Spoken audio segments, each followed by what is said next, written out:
Hey there, and welcome to Crime for Sleep. I know you're having trouble falling asleep, so let me keep you company with true crime stories from around the world. Before we dive in, I'm curious, where did you first hear this one? If you enjoy these stories, don't forget to like, comment, and subscribe. Now get comfortable, and let's get into tonight's case. Story 1. It felt like a soft tap on my shoulder, gentle, yet intrusive enough to make me turn around. I stopped in the middle of the room, the air thick with the stale fragrance of old paper and dust. It was that same tap, the faintest pressure that once made my heart race back in the place where walls whispered at night. I scanned the room, eyes catching on the worn armchair and the closed window. Nothing should have moved, but my skin tingled with an odd recognition. It shouldn't have happened here. And yet I sensed it would happen again.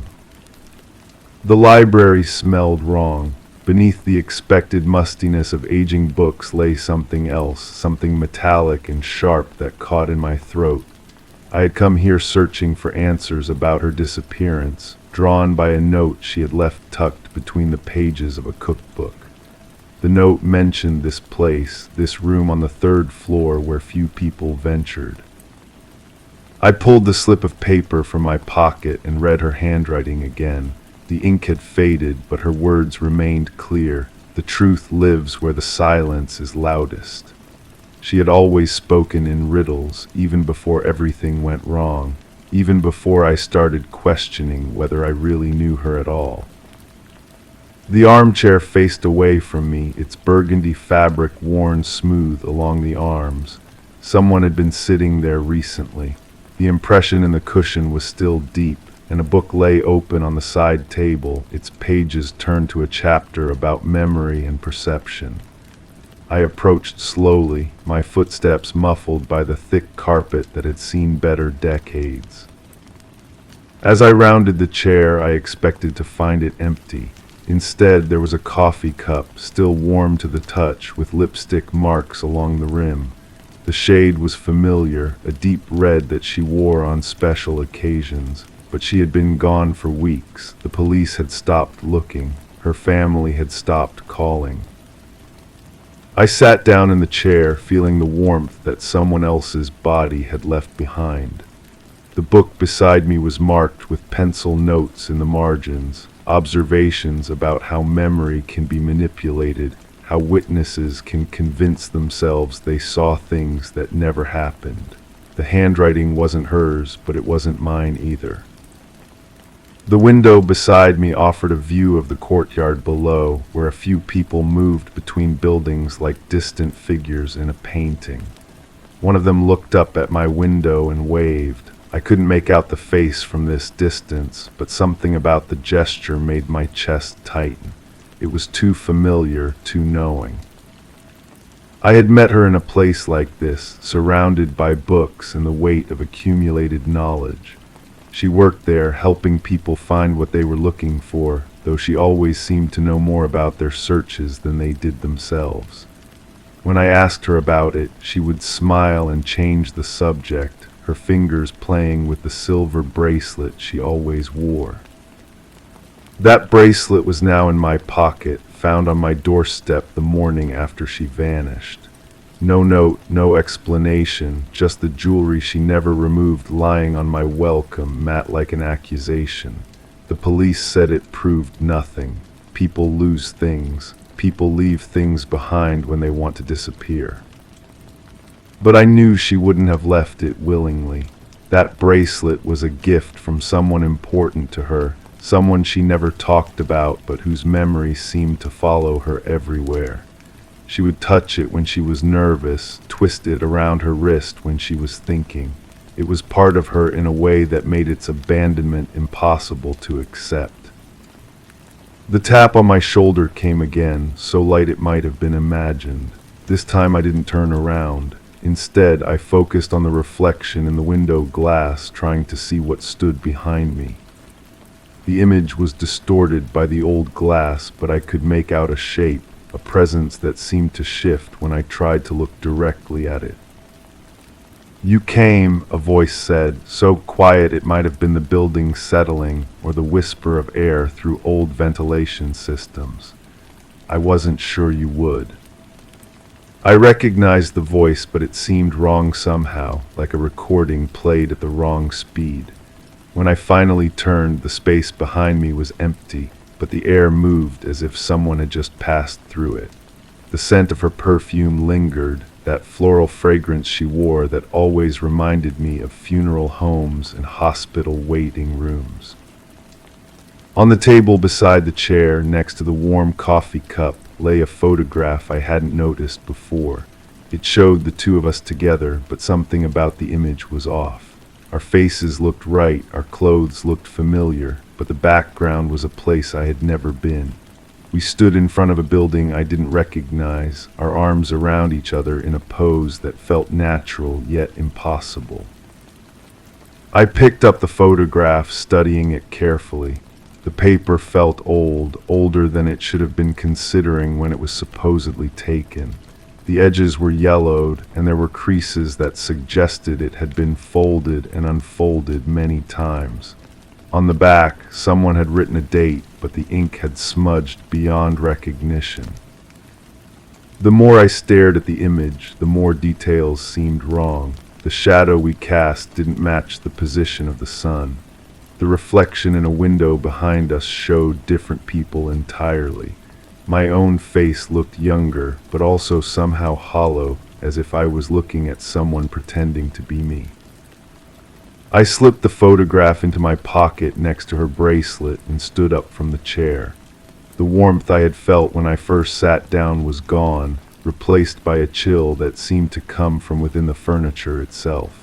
The book on memory and perception fell open to a new page, one that discussed how people can be made to believe they experienced events that never happened. The handwriting in the margins of this page was different again, more hurried, as if someone had been taking notes quickly while reading.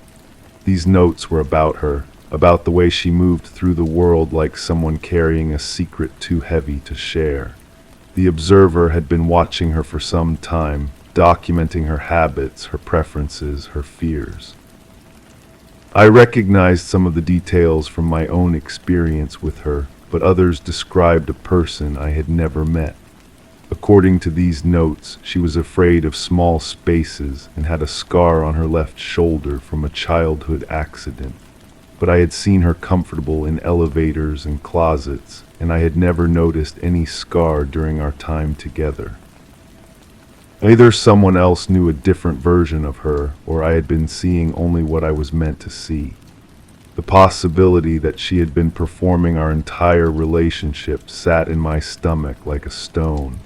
Every conversation, every moment of intimacy, every shared laugh could have been calculated, designed to achieve some purpose I couldn't understand. The tap on my shoulder came a third time, but now it felt different, less gentle, more insistent. When I turned, I saw her standing by the window, her back to me, wearing the same dress she had worn the last time I saw her. The light from outside seemed to pass through her rather than illuminate her, creating an effect that made my eyes water when I tried to focus. "You found my note," she said without turning around. Her voice carried the same wrongness I had heard before, like an echo that arrived before the original sound. "I hoped you would understand what it meant." "I don't understand anything," I said, surprised by how normal my own voice sounded. "Where have you been? Everyone thinks you're dead." She laughed, a sound like glass breaking in reverse. Dead is such a definitive word. I prefer to think of it as relocated, repositioned, rearranged. When she finally turned to face me, her features seemed to shift in the light. Sometimes she looked exactly as I remembered her, beautiful and mysterious and slightly sad. Other times her face belonged to someone else entirely, someone I might have passed on the street without recognition. The effect was subtle but persistent, like trying to remember a dream that keeps changing each time you recall it. "The bracelet," she said, extending her hand. I'd like it back now. I reached into my pocket and felt the silver chain against my fingers. It was warm, warmer than it should have been from my body heat alone. When I pulled it out, the metal seemed to pulse with its own rhythm, like a tiny heartbeat trapped in jewelry. "Why did you leave it for me?" I asked, holding it just out of her reach. "Why disappear without explanation?" "I didn't disappear," she said, stepping closer. "I've been here the whole time. You just weren't looking in the right places."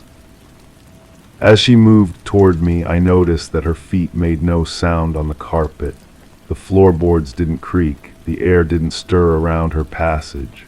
She existed in the space without affecting it, like a projection cast by some invisible source. "The photograph," I said, pulling it from my pocket with my free hand.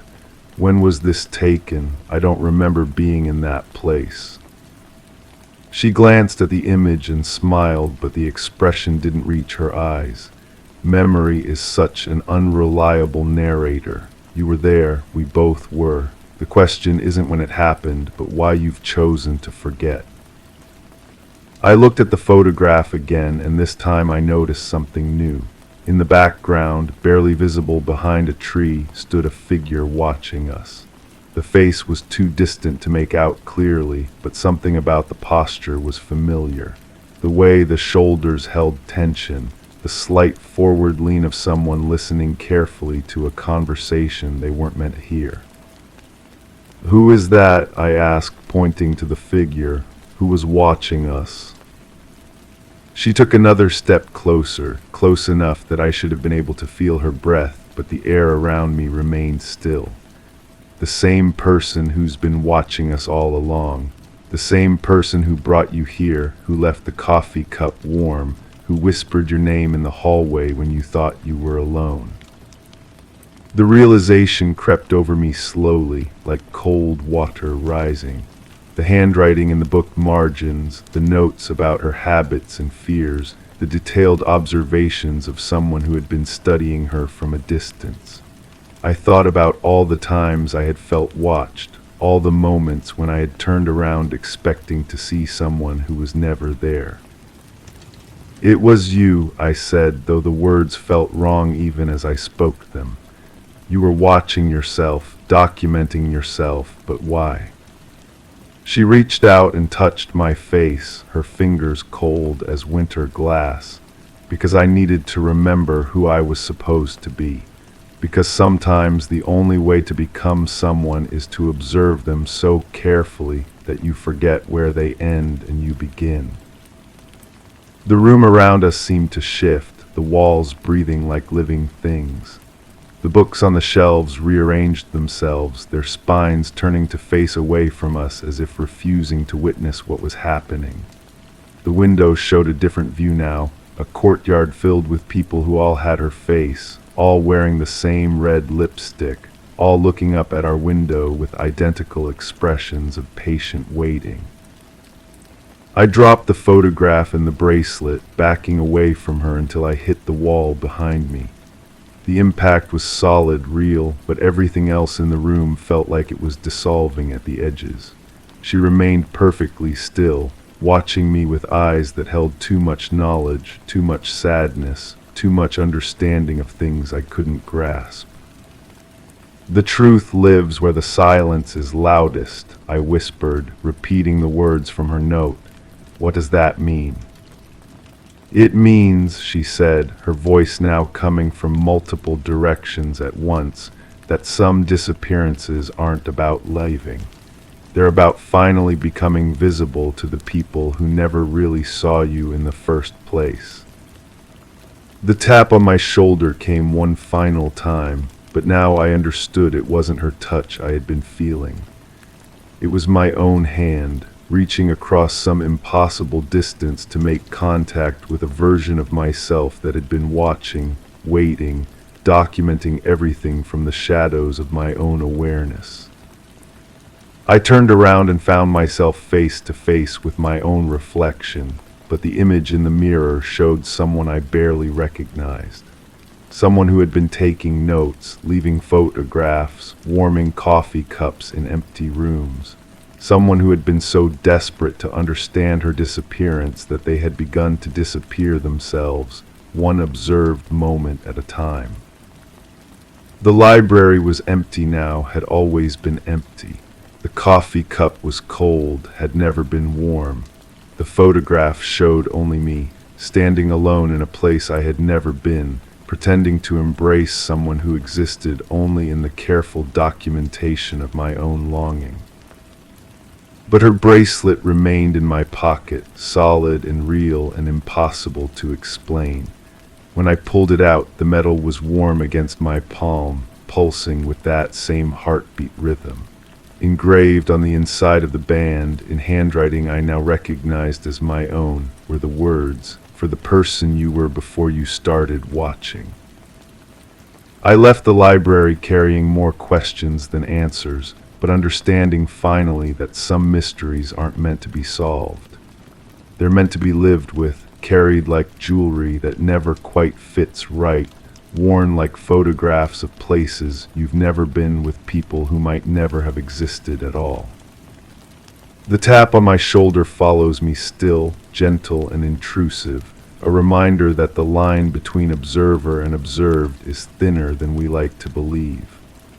Sometimes, in quiet moments, I catch myself taking notes about my own behavior, documenting the habits and fears of someone who might be me, or might be someone I'm trying to become. The truth lives where the silence is loudest, and the silence is loudest in the spaces between what we remember and what we choose to forget. Story 2. The security camera footage began at 03:15 a.m., advancing frame by frame without anomaly. The door to the warehouse registered an access attempt at 03:32 a.m., logged by the system as unauthorized.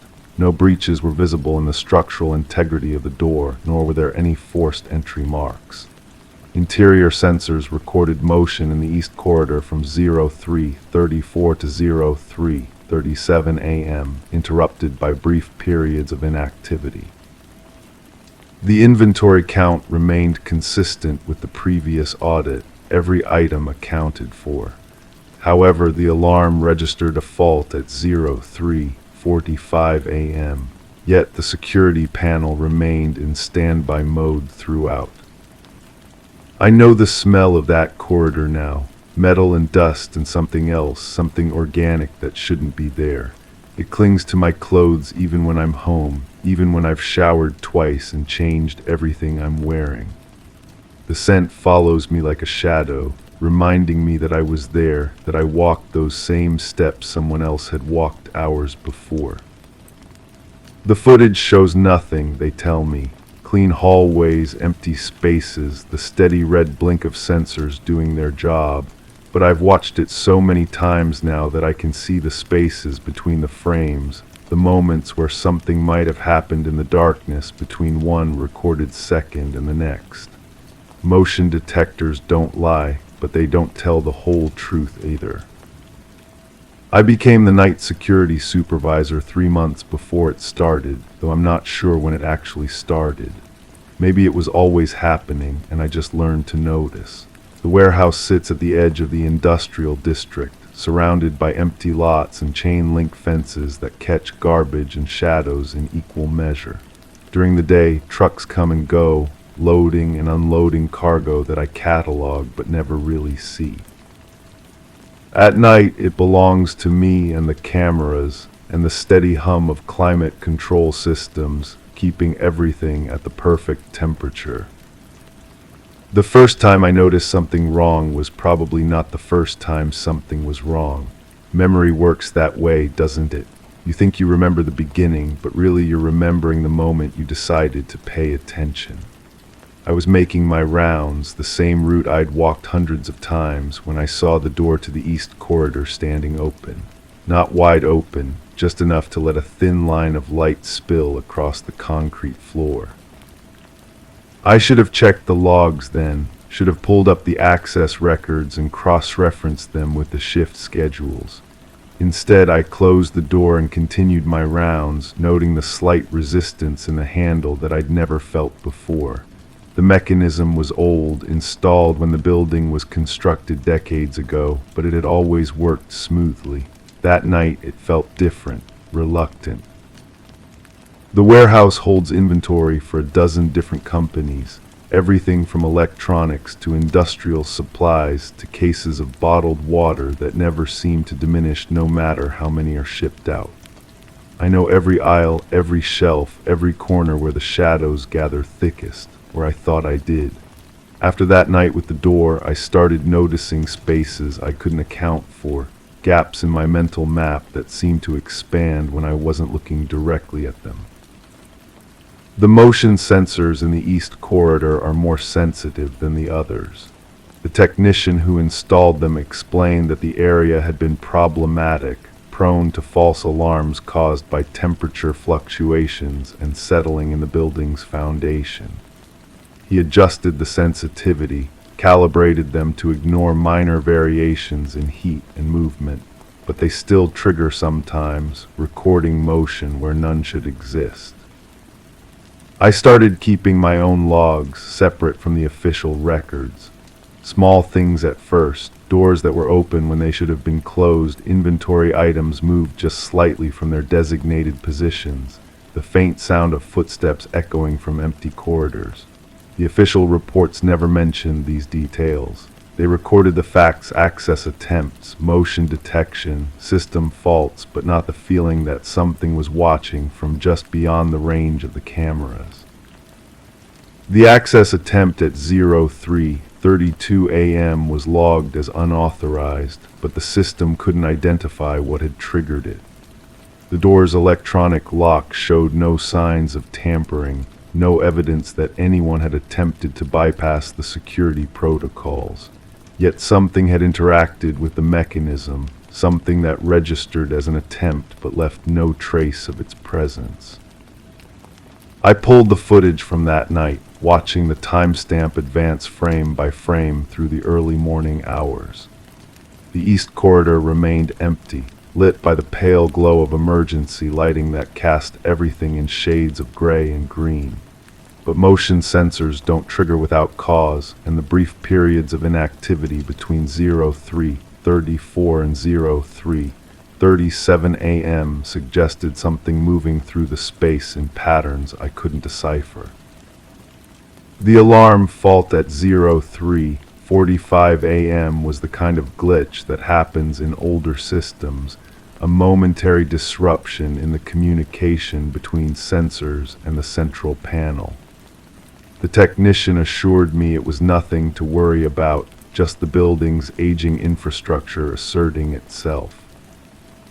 But I remembered standing in the security office at that exact moment, watching the fault light blink once before returning to normal, and feeling the air temperature drop just enough to raise the hair on my arms. I started arriving early for my shifts, spending time in the warehouse before the day workers left. I wanted to understand the space in transition, to see how it changed from the bustling activity of day to the quiet vigilance of night. The transformation was gradual, like watching someone fall asleep. The sounds faded: first voices, machinery, the rumble of trucks in the loading bay. Then the lights dimmed to their overnight settings, leaving pools of illumination connected by corridors of shadow. The inventory count remained consistent, every item accounted for according to the computerized tracking system. But I began to notice discrepancies that the system couldn't detect, subtle changes in the arrangement of goods that suggested someone was moving through the warehouse with purpose. Boxes shifted to create narrow pathways, pallets repositioned to block certain sight lines, as if someone was redesigning the space for reasons I couldn't fathom. I requested copies of all the security footage from the past month, studying each night's recording for patterns or anomalies. The cameras captured everything in their field of view, but I realized how much of the warehouse remained invisible, hidden in the gaps between camera angles or obscured by the inventory itself. Someone who knew the layout well enough could move through those blind spots, navigating by memory and instinct. The smell in the east corridor grew stronger over the following weeks, that organic scent I couldn't identify but recognized immediately. It wasn't unpleasant exactly, but it didn't belong in a space that should smell only of concrete and metal and the faint chemical tang of cleaning supplies. I mentioned it to the day shift supervisor, but he just shrugged and suggested checking the ventilation system. The ventilation system was fine. The building maintenance crew found nothing wrong with the air circulation, no blocked filters or malfunctioning fans. But the smell persisted, strongest near the door that had been standing open that first night. I started carrying a small notebook, recording my observations in handwriting that grew increasingly illegible as the weeks passed and my certainty about what I was experiencing began to erode. Motion in the east corridor became a regular occurrence, always brief, always during the early morning hours when the building was supposed to be empty. The sensors would trigger, recording movement for 3 or 4 minutes before falling silent again.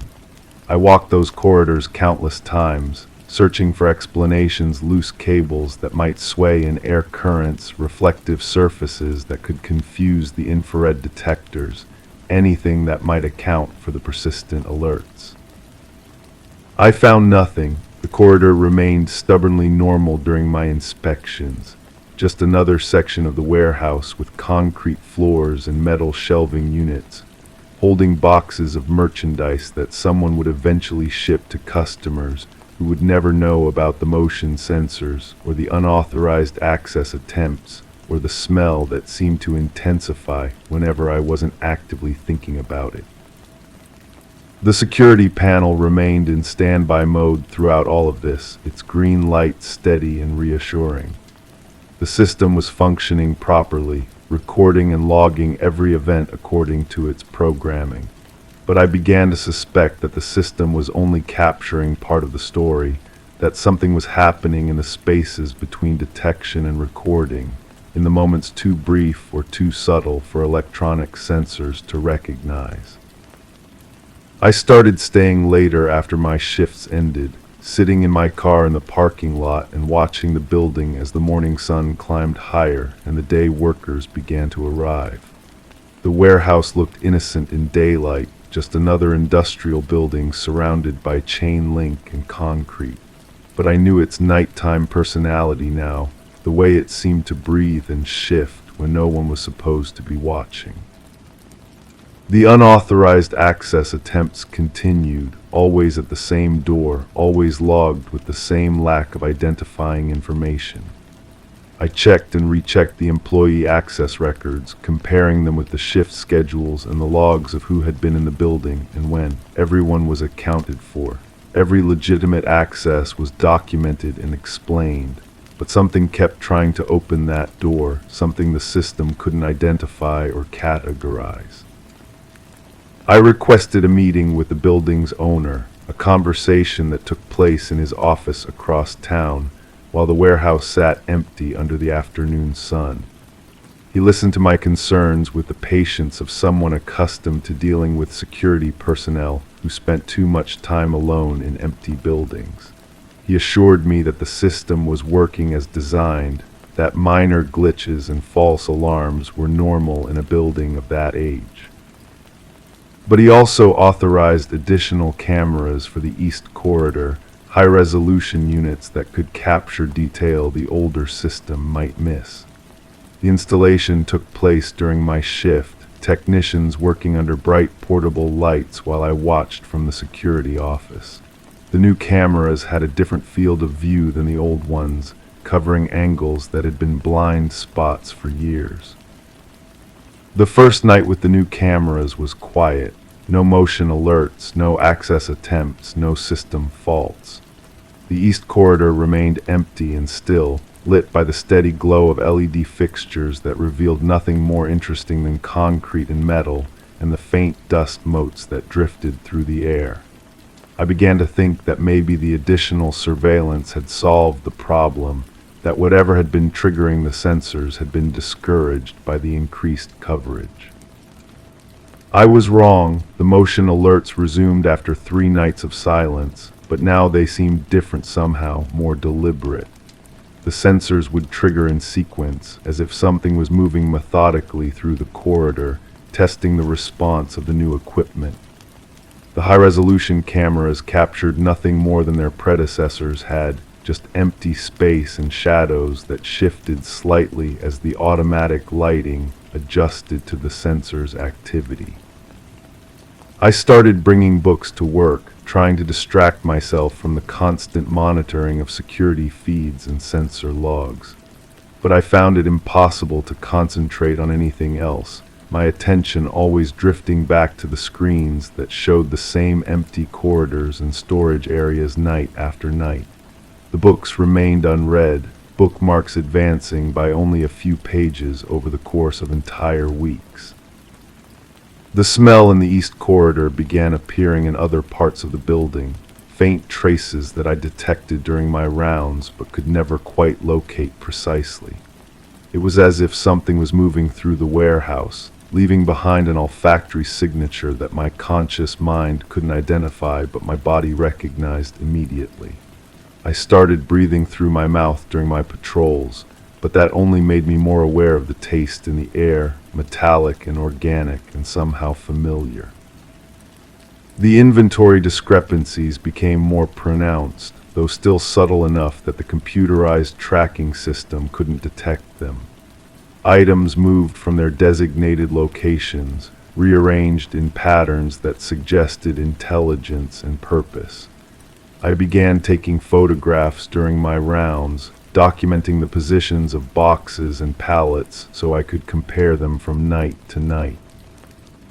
The changes were always minor, a case of supplies rotated 90 degrees. A stack of boxes shifted 6 inches to the left, but they were consistent and deliberate. I stopped mentioning my observations to the day shift workers. Their casual dismissal of my concerns had evolved into something approaching worry about my mental state, and I realized that my reports were beginning to sound like the paranoid fantasies of someone who spent too much time alone in an empty building. But the evidence was there in my photographs and my carefully maintained logs, a record of changes that couldn't be explained by normal warehouse operations. The unauthorized access attempts began occurring at other doors as well, always logged with the same lack of identifying information. Whatever was triggering the sensors seemed to be expanding its area of interest, testing different entry points throughout the building.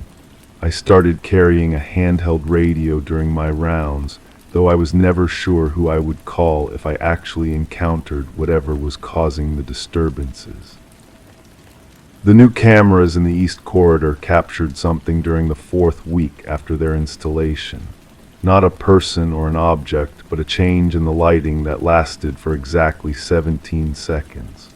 The automatic brightness adjustment kicked in, compensating for what appeared to be a shadow moving across the field of view. But there was nothing visible that could have cast such a shadow. No movement detected by the motion sensors during that same time period. I watched that 17-second segment of footage hundreds of times, analyzing it frame by frame and comparing it with recordings from the same location during previous nights. The shadow was subtle, barely perceptible unless you knew exactly when and where to look for it, but it was there. A darkness that moved with purpose and intelligence across the concrete floor of an empty corridor.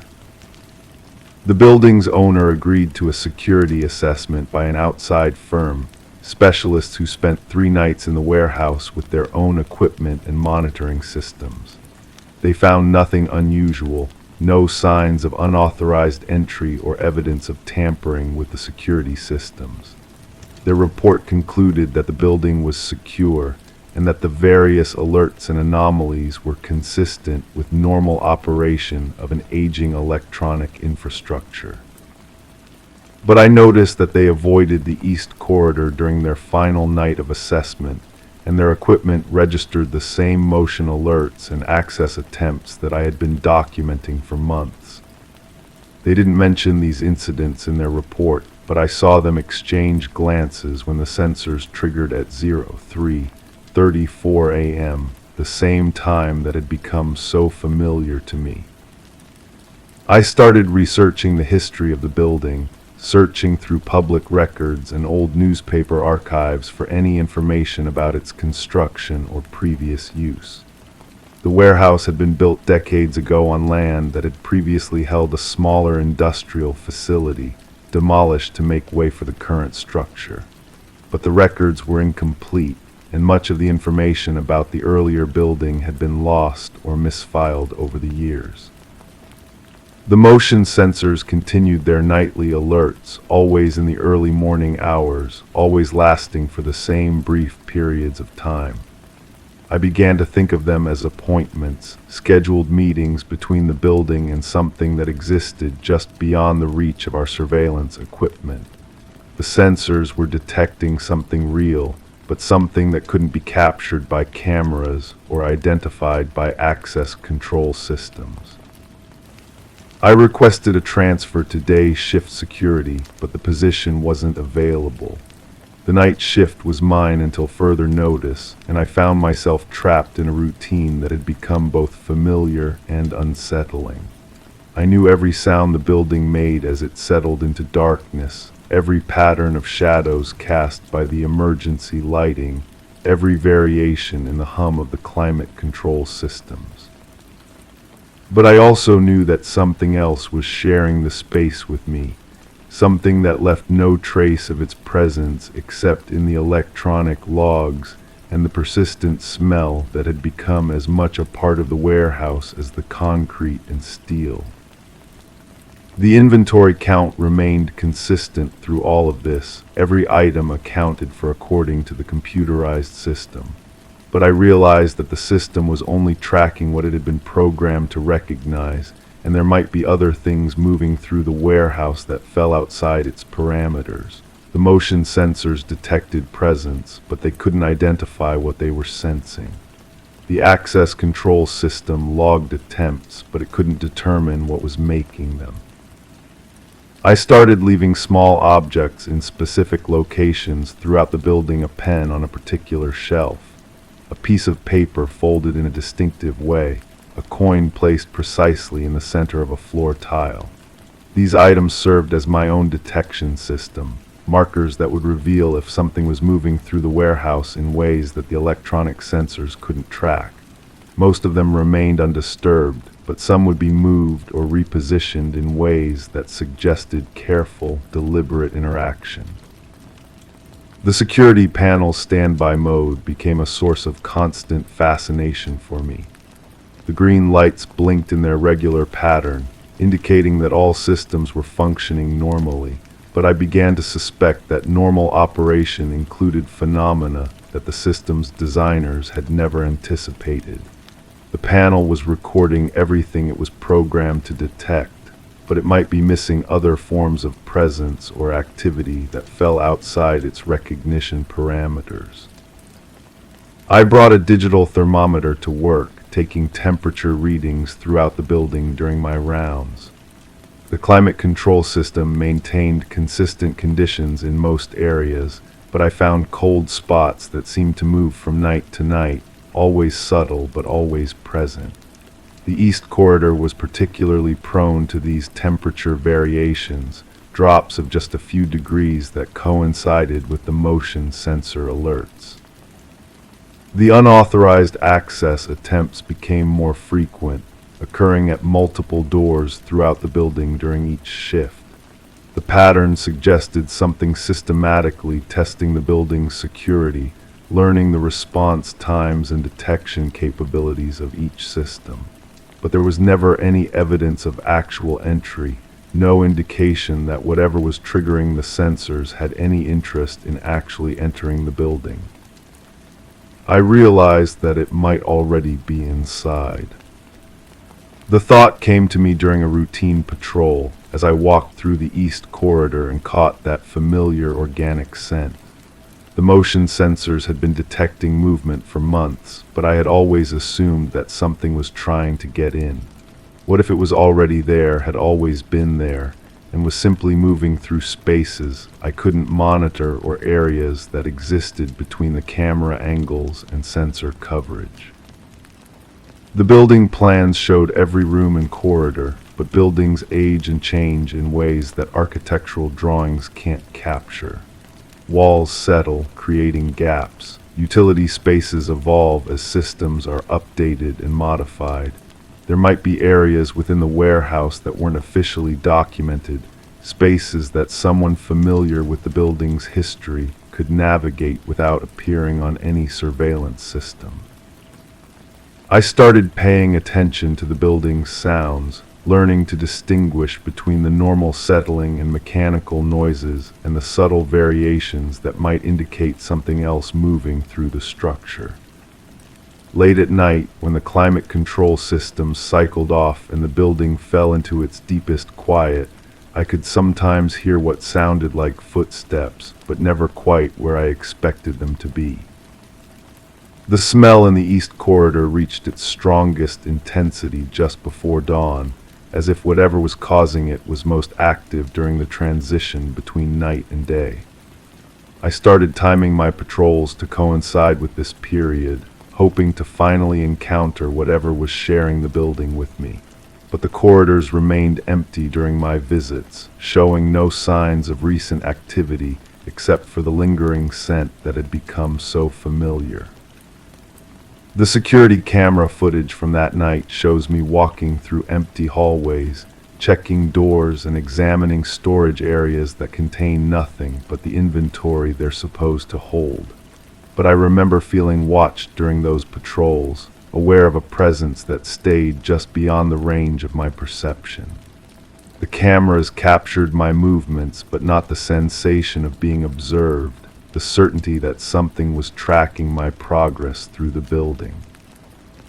The motion sensors triggered again at 03:34 a.m., the same time that had become so routine that I barely looked up from my paperwork when the alert sounded. But this time the activity continued past the usual 3-minute duration, sensors firing in sequence as if something was moving methodically through the entire east corridor. I watched the security monitors, seeing nothing but empty space illuminated by the steady glow of LED fixtures. I left the security office and walked to the east corridor, arriving just as the motion sensors fell silent. The air was noticeably cooler than the rest of the building, and the organic scent was so strong that I could taste it. But the corridor was empty, showing no signs of whatever had triggered the sensors for nearly 10 minutes. I stood there for a long time, listening to the building's quiet sounds and trying to understand what I was sharing the space with. The inventory count remained consistent, but I realized that consistency might be the point.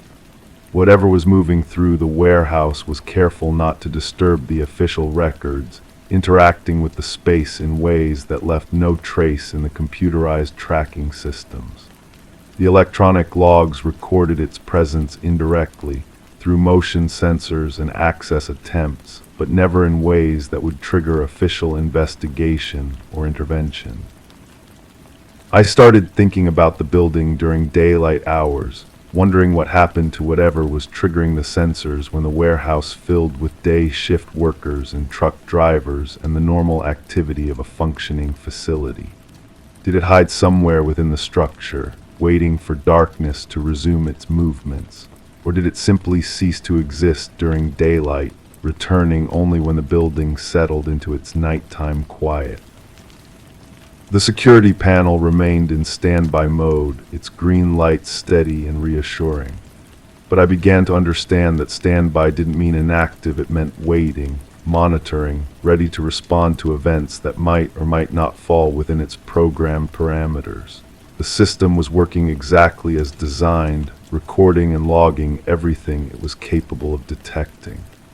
The question was whether it was capable of detecting everything that was actually happening.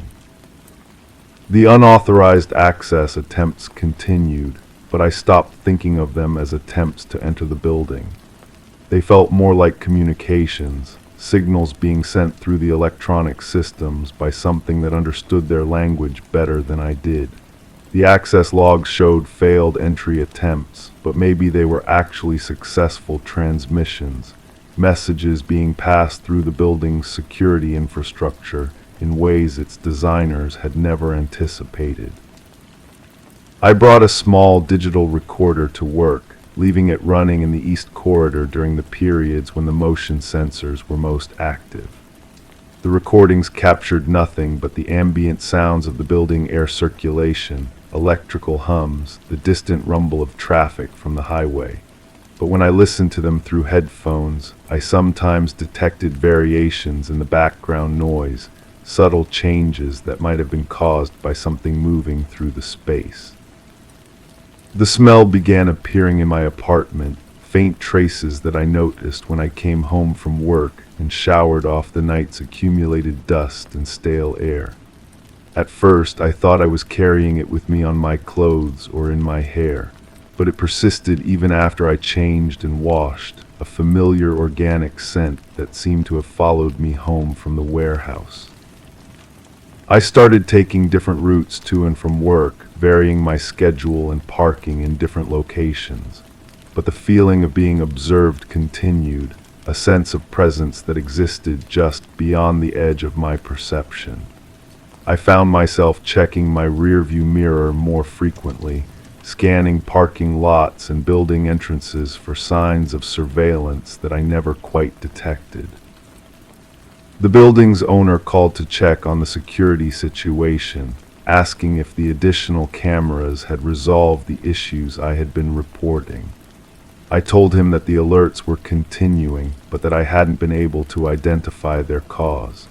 He suggested that maybe it was time to consider a different approach, perhaps upgrading to a newer security system that might be more reliable than the current aging infrastructure. But I realized that a newer system might not detect what the current one was recording. The motion sensors and access logs were capturing something real, even if we couldn't identify what it was.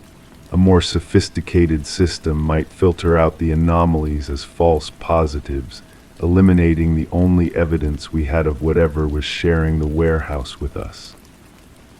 The motion alerts reached their peak frequency during my final week on the night shift, sensors triggering throughout the building during the early morning hours.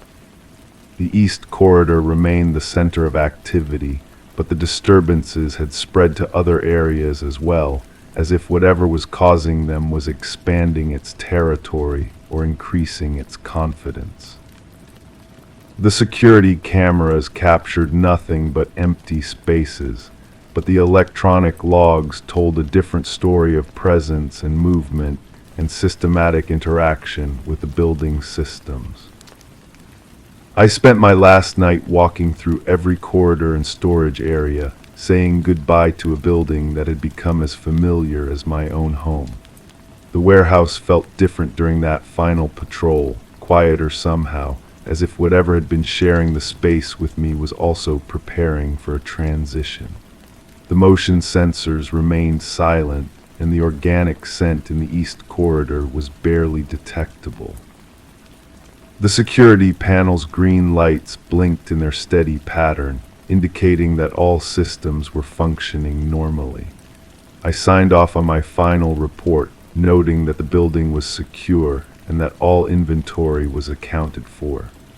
The day shift supervisor arrived as I was gathering my personal belongings, and we exchanged the usual pleasantries about weather and weekend plans. I didn't mention the motion sensors or the unauthorized access attempts or the smell that had become so much a part of the warehouse's nighttime personality. Those details would be discovered by whoever took over the night shift, if they chose to pay attention to the electronic logs and the subtle signs that something was moving through the building during the quiet hours before dawn.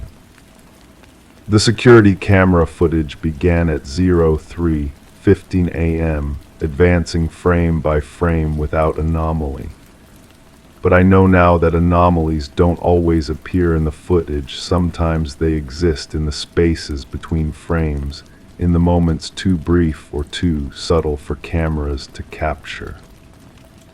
The smell of that corridor follows me still, metal and dust and something organic that shouldn't be there, reminding me that some presences leave traces that electronic systems can detect but never quite explain. Story 3. The room was as I left it, untouched, every object rooted to its place. Yet there was a thick stillness that seemed to hum just beyond perception. The walls creaked in gentle protest, whispering secrets too soft to grasp, while the curtains hung heavy, unmoved by any draft. I couldn't tell whether I was holding my breath or if the air had simply halted around me. My focus was pinned to the leather armchair across the room, its reflection fractured in the dusty mirror behind it.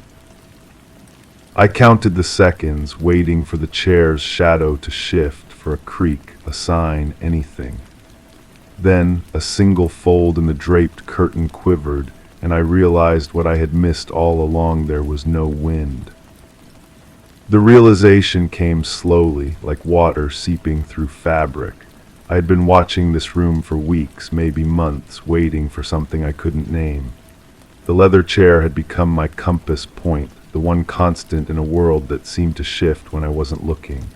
But now, standing here in this suffocating quiet, I understood that the movement I'd been seeking had been there all along, disguised as stillness. I remember when the suspicion first took root. It wasn't a moment, more like a gradual awareness that something fundamental had changed. The house felt different, though I couldn't pinpoint why. Objects remained where I'd placed them, yet their presence seemed altered, as if they'd been lifted and set down again by careful hands. The coffee cup on the kitchen counter, the book left open on the table, the way my jacket hung on the back of the door, all exactly as I'd left them, yet somehow wrong. The leather chair had been the first thing I noticed, not because it had moved, but because it hadn't.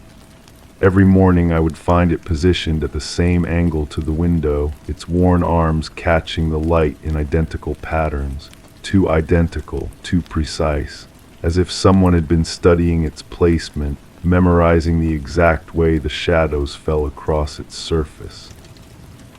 I began to catalog these small consistencies, these perfect repetitions that felt more unnatural than any obvious disturbance would have.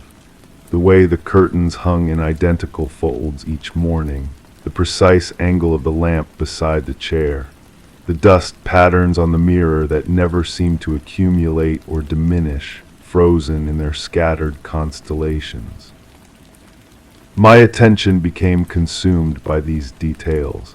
I would spend hours studying the room from different angles, photographing corners and surfaces, searching for variations that might reveal the truth I sensed lurking beneath the surface. The photographs told me nothing. Each image captured the same sterile perfection, the same careful arrangement that spoke of invisible hands maintaining an elaborate facade. But facades require maintenance, and maintenance leaves traces. I began to notice the absence of natural decay, the way dust seemed to settle in patterns too neat for chance. The leather chair never developed new creases despite its apparent use. The curtains never gathered additional wrinkles. The mirror reflected the same fractured image of the chair, its surface unmarked by fingerprints or breath. Someone was coming here. Someone was preserving this space with meticulous care, ensuring that nothing appeared disturbed while everything remained under constant manipulation. The thought should have frightened me, but instead it brought a strange comfort.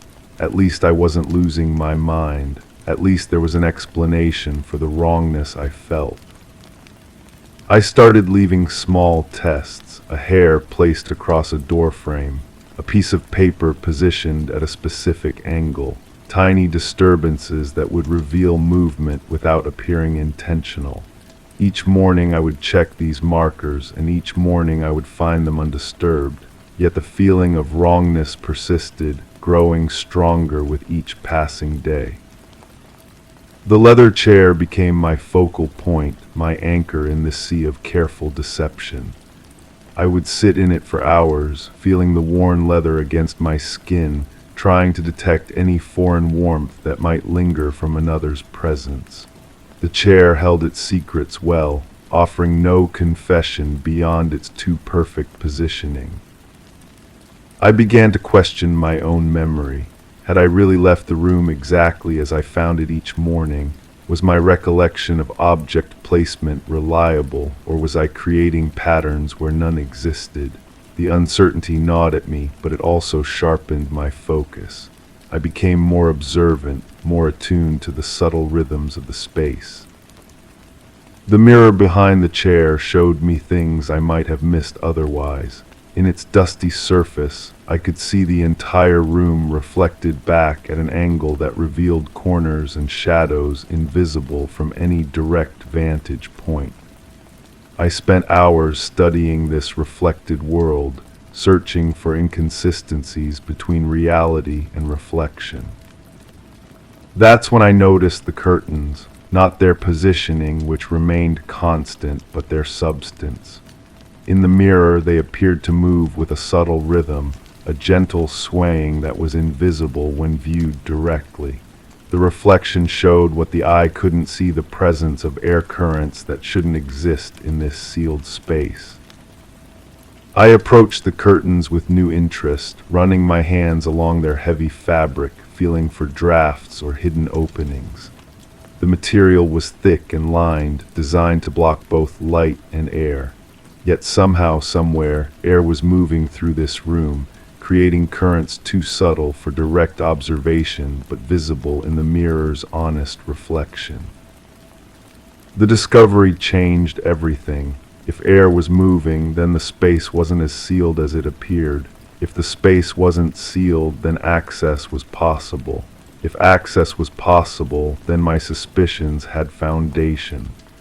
Someone was indeed coming here, moving through hidden passages or openings I hadn't detected. But knowing this brought no relief, only deeper questions. Why maintain this elaborate deception? Why preserve the room in this state of false, undisturbed perfection? What purpose did this careful maintenance serve, and who was dedicated enough to perform it with such meticulous attention? I began to watch from outside, positioning myself where I could observe the house without being seen. Hours passed in patient surveillance, but no one came or went through any visible entrance. The house remained as still and silent as ever, offering no clues to the mystery of its secret visitor. Yet inside, the subtle movements continued. The curtains swayed in their invisible breeze. The leather chair maintained its perfect positioning. The mirror reflected a world where air moved and shadows shifted in ways that defied the apparent stillness of the room. I started to wonder if the visitor was still there, hidden within the space itself, waiting for me to leave before emerging to continue their careful work. The thought made my skin crawl, but it also made sense. The movements were too regular, too consistent to be the work of someone who came and went. This felt like the presence of someone who never left. The leather chair took on new significance in this context. Perhaps it wasn't just being maintained, but actively used. Perhaps someone sat in it when I wasn't there, studying the room from the same angle I used, seeing what I saw, thinking what I thought. The idea of this parallel occupancy was both terrifying and fascinating. I began to alter my routine, arriving at unexpected times, staying longer than usual, leaving and returning without warning. But the room's carefully maintained state never wavered. Whatever presence shared this space with me was either incredibly skilled at concealment or existed in a way I couldn't comprehend. The mirror became my confidant, the only honest witness to the room's secret life. In its reflection, I could see the truth that direct observation couldn't reveal the constant, subtle motion that spoke of hidden presence, the air currents that suggested concealed openings, the shadows that shifted in patterns too complex for coincidence. But mirrors can lie too, I realized. They show us what we expect to see, reflect our own assumptions back at us with convincing authority. Was I seeing genuine movement in the curtains, or was my mind creating motion where none existed?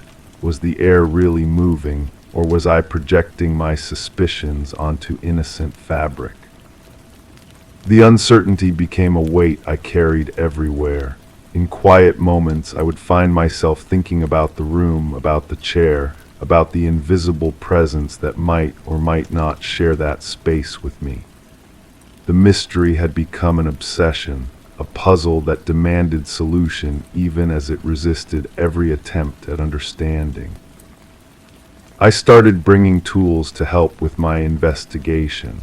A small device to measure air movement, a camera capable of detecting minute changes over time, instruments that might reveal what my senses couldn't perceive. But technology proved no more reliable than observation. The devices detected nothing unusual, yet the feeling of wrongness persisted. Perhaps the truth was simpler than I imagined. Perhaps someone had once used this room regularly, and their presence had left an imprint that I was somehow sensing.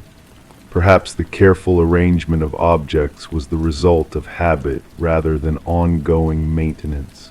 Perhaps I was chasing the ghost of past occupancy rather than evidence of current intrusion.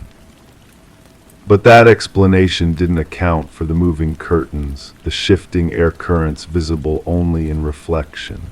It didn't explain the too perfect consistency of the room's arrangement or the feeling that I was being watched even when alone. Something active was happening here, something that required ongoing attention and care. The leather chair seemed to mock my confusion with its steady presence. Day after day, it maintained its perfect position, its surface unmarked by use, yet somehow suggesting recent occupancy. I began to resent its smugness, its refusal to reveal the secrets it surely held. I decided to stay overnight, to maintain vigil through the dark hours when the mysterious presence might feel safe to emerge. I positioned myself where I could observe both the chair and its reflection, ready to catch any movement that might reveal the truth. The night passed slowly, filled with small sounds that might have been settling wood or careful footsteps, shadows that could have been moonlight or moving figures. I watched the curtains for any telltale movement, studied the chair for signs of occupancy, monitored the mirror for revelations that never came. As dawn approached, exhaustion began to cloud my perception. The room seemed to shimmer at the edges of my vision, reality becoming fluid and uncertain. The chair appeared to shift slightly, the curtains to sway more noticeably, the mirror to show movement that might have been real or imagined. In that liminal space between sleep and waking, I thought I saw the truth. A figure in the chair, transparent as morning mist, watching me with eyes that held no malice, only sadness. A presence that belonged to this room more than I did, that had been here longer and would remain after I left. But when full consciousness returned, the room was empty as always. The chair sat unoccupied, the curtains hung still, the mirror reflected only what was there to be seen. Yet something had changed. The air felt different, charged with acknowledgement, as if a secret had finally been shared. I understood then that some mysteries aren't meant to be solved, only experienced. The presence in this room, whether real or imagined, had become part of me. The careful maintenance of objects, the invisible air currents, the perfect positioning of furniture, these were no longer puzzles to be solved, but realities to be accepted. The leather chair and I had reached an understanding. We were both fixtures in this space, both subjects of the same careful attention that preserved us in our proper places. The mirror showed us to ourselves and to whatever presence shared our vigil, reflecting our patience and our purpose back into the room's endless quiet. I stopped trying to catch the visitor, stopped setting traps and conducting surveillance. Instead, I began to appreciate the artistry of their work, the dedication required to maintain such perfect consistency. Someone cared about this room enough to preserve it exactly as it should be, and that care had become something beautiful in its precision. The curtains still moved in their invisible breeze, visible only in reflection.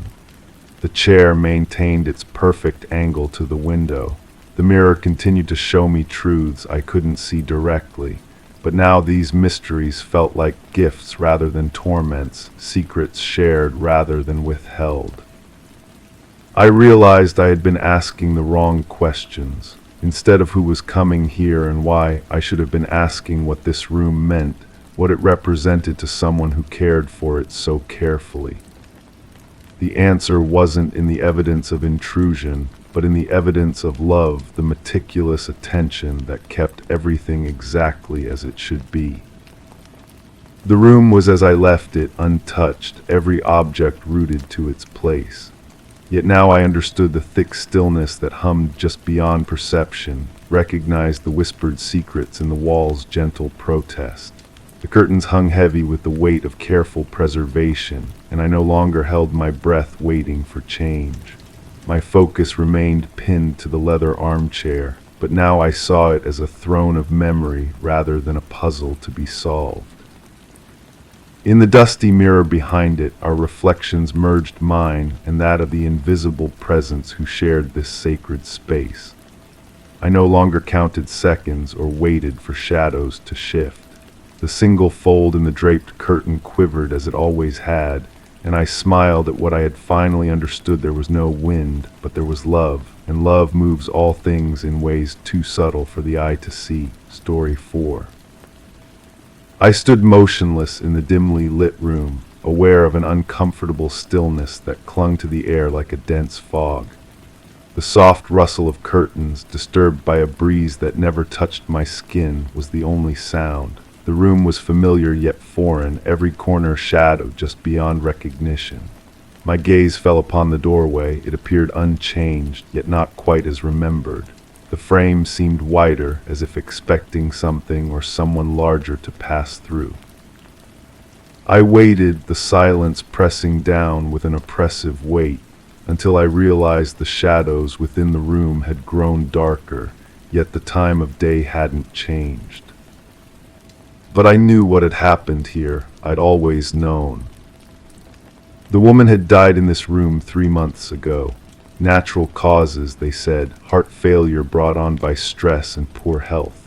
She'd been alone when it happened, slumped in that burgundy armchair by the window, the one with the worn velvet arms where her fingers had traced patterns for years.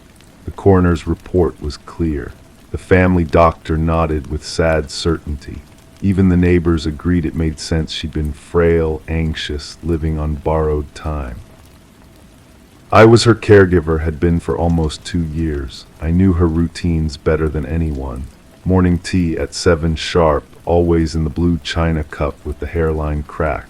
Afternoon medications lined up on the kitchen counter like tiny soldiers. Evening news from the old radio in the corner, volume turned up high because her hearing had started to fade.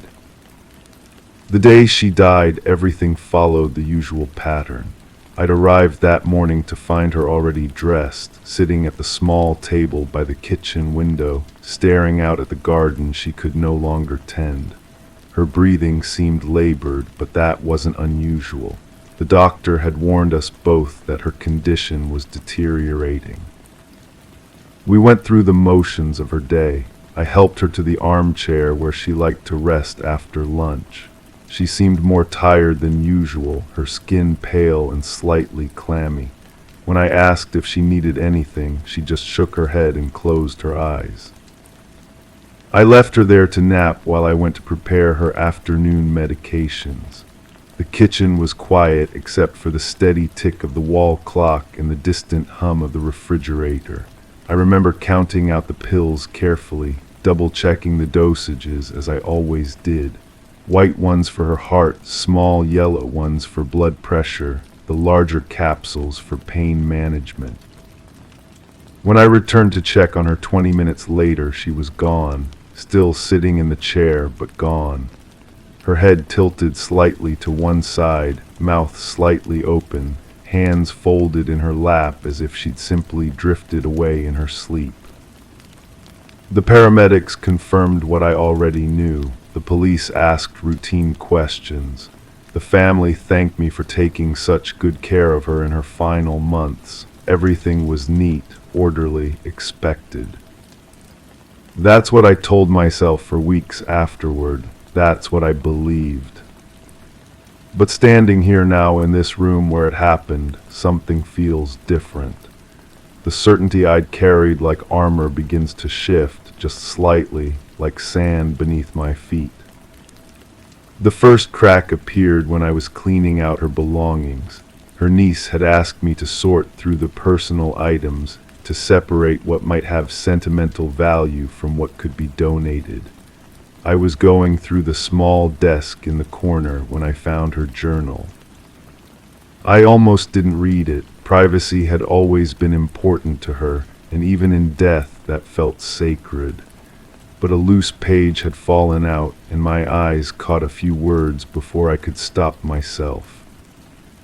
She watches me differently now, the entry read. Not like before. There's something in her eyes when she thinks I'm not looking. The handwriting was shaky, but unmistakably hers. The date was from just 2 weeks before she died. I told myself she'd been confused. Her mind had been slipping in those final months, small moments of disorientation that came and went like clouds across the sun. Sometimes she forgot my name, called me by the name of a caregiver from years past. Sometimes she asked about relatives who'd been dead for decades. But as I stood there holding that page, I couldn't shake the feeling that her eyes had been sharper than I'd given her credit for. That maybe the confusion I'd attributed to her illness had been something else entirely. I started remembering things differently.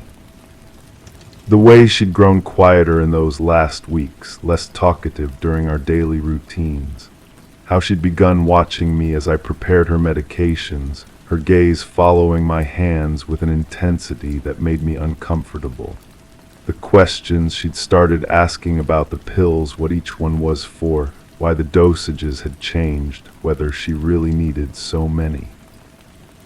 I'd brushed off her concerns, explained that the doctor knew best, that her condition required careful management. But now I wondered if her questions had been less about confusion and more about suspicion. The second crack came when I ran into her former doctor at the pharmacy. He'd retired just before she died, his practice taken over by a younger physician who'd barely known her. We made small talk about the weather, about his retirement plans, and then he mentioned her. I always wondered about those final medication adjustments, he said, almost casually. The new doctor changed quite a few things in those last months, increased dosages, added new prescriptions. I probably would have taken a more conservative approach, given her age and condition. He said it without suspicion, just professional curiosity, but his words lodged in my chest like a stone. I'd been the one managing her medications.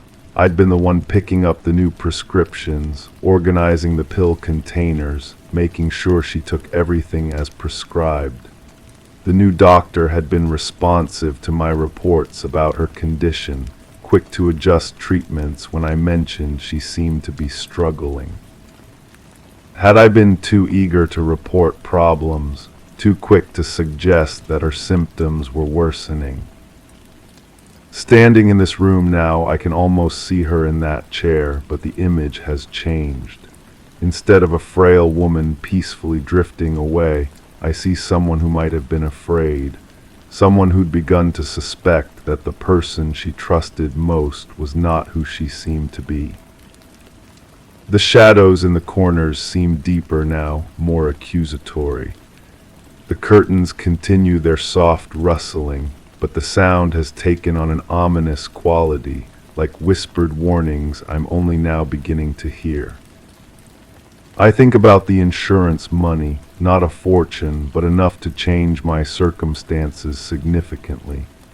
She'd added me as a beneficiary just 6 months before she died, said she wanted to thank me for my devoted care. I'd protested, said it wasn't necessary, but she'd insisted.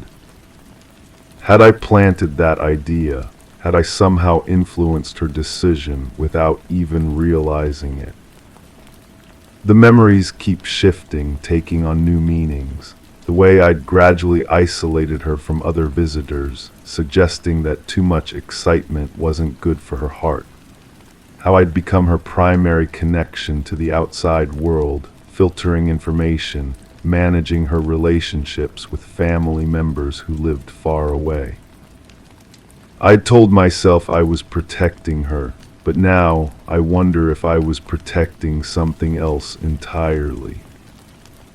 The room seems to be closing in around me, the walls pressing closer with each revelation. That doorway, which had seemed wider somehow, now feels like an exit I'm not sure I deserve to use.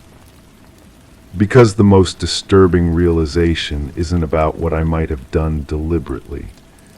It's about what I might have done without conscious intent, driven by needs and desires I never acknowledged, even to myself. The woman in the chair trusted me completely. She depended on me for everything: her meals, her medications, her connection to the world beyond these walls. That kind of power is intoxicating, even when you don't recognize it as power. Did I enjoy being needed that much? Did I gradually increase her dependence on me, making myself indispensable while slowly eroding her autonomy? The line between caring for someone and controlling them is thinner than I'd ever imagined. And the line between helping someone die peacefully and helping them die might be thinner still. I can't remember anymore if the medication increases were truly necessary or if I'd exaggerated her symptoms to justify them. I can't recall if her growing frailty was natural progression or the result of treatments that were slowly overwhelming her already compromised system. What I do remember is the satisfaction I felt when she told people how wonderful I was, how lucky she felt to have found such a dedicated caregiver. I remember the gratitude in her eyes when I solved problems for her, made decisions that seemed too difficult for her to handle alone. I remember feeling important, knighted, irreplaceable. And I remember the moment I realized she was starting to question me, the way her expression changed when I reached for her pill container, the hesitation before she swallowed her evening medications, the careful way she began asking about dosages and side effects. Had she figured something out? Had she begun to suspect that her devoted caregiver was something else entirely? Or had her suspicions been the confused paranoia of a failing mind, and I was the one who turned those fears into reality by reacting to them?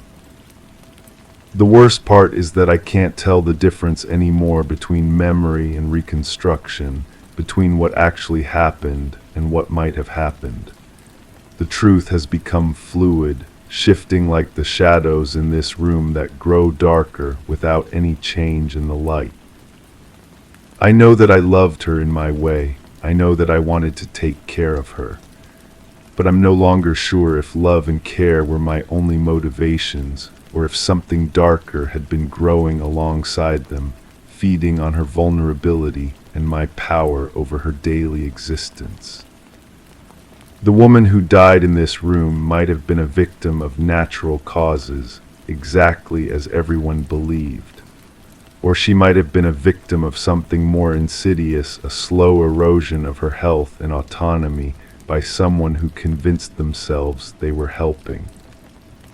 The most terrifying possibility is that I might never know which version is true, that the person I need to suspect most is myself, and the evidence I need to examine most carefully exists only in the unreliable territory of my own motivations and memories.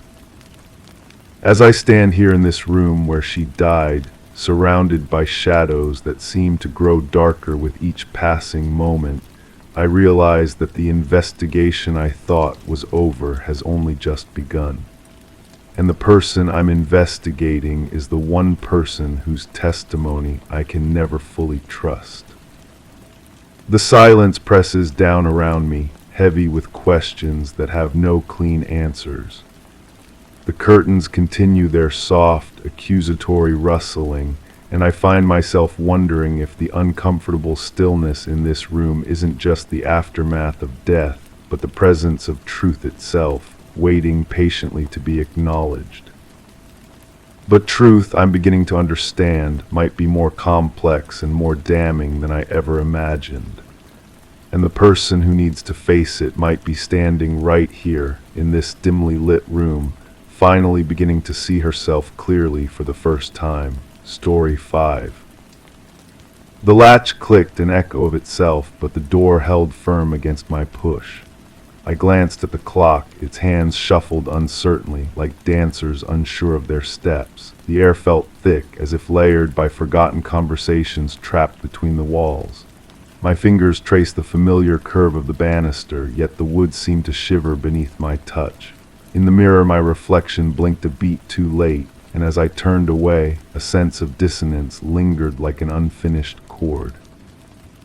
And then in the silence of the room, the window slid shut without a sound.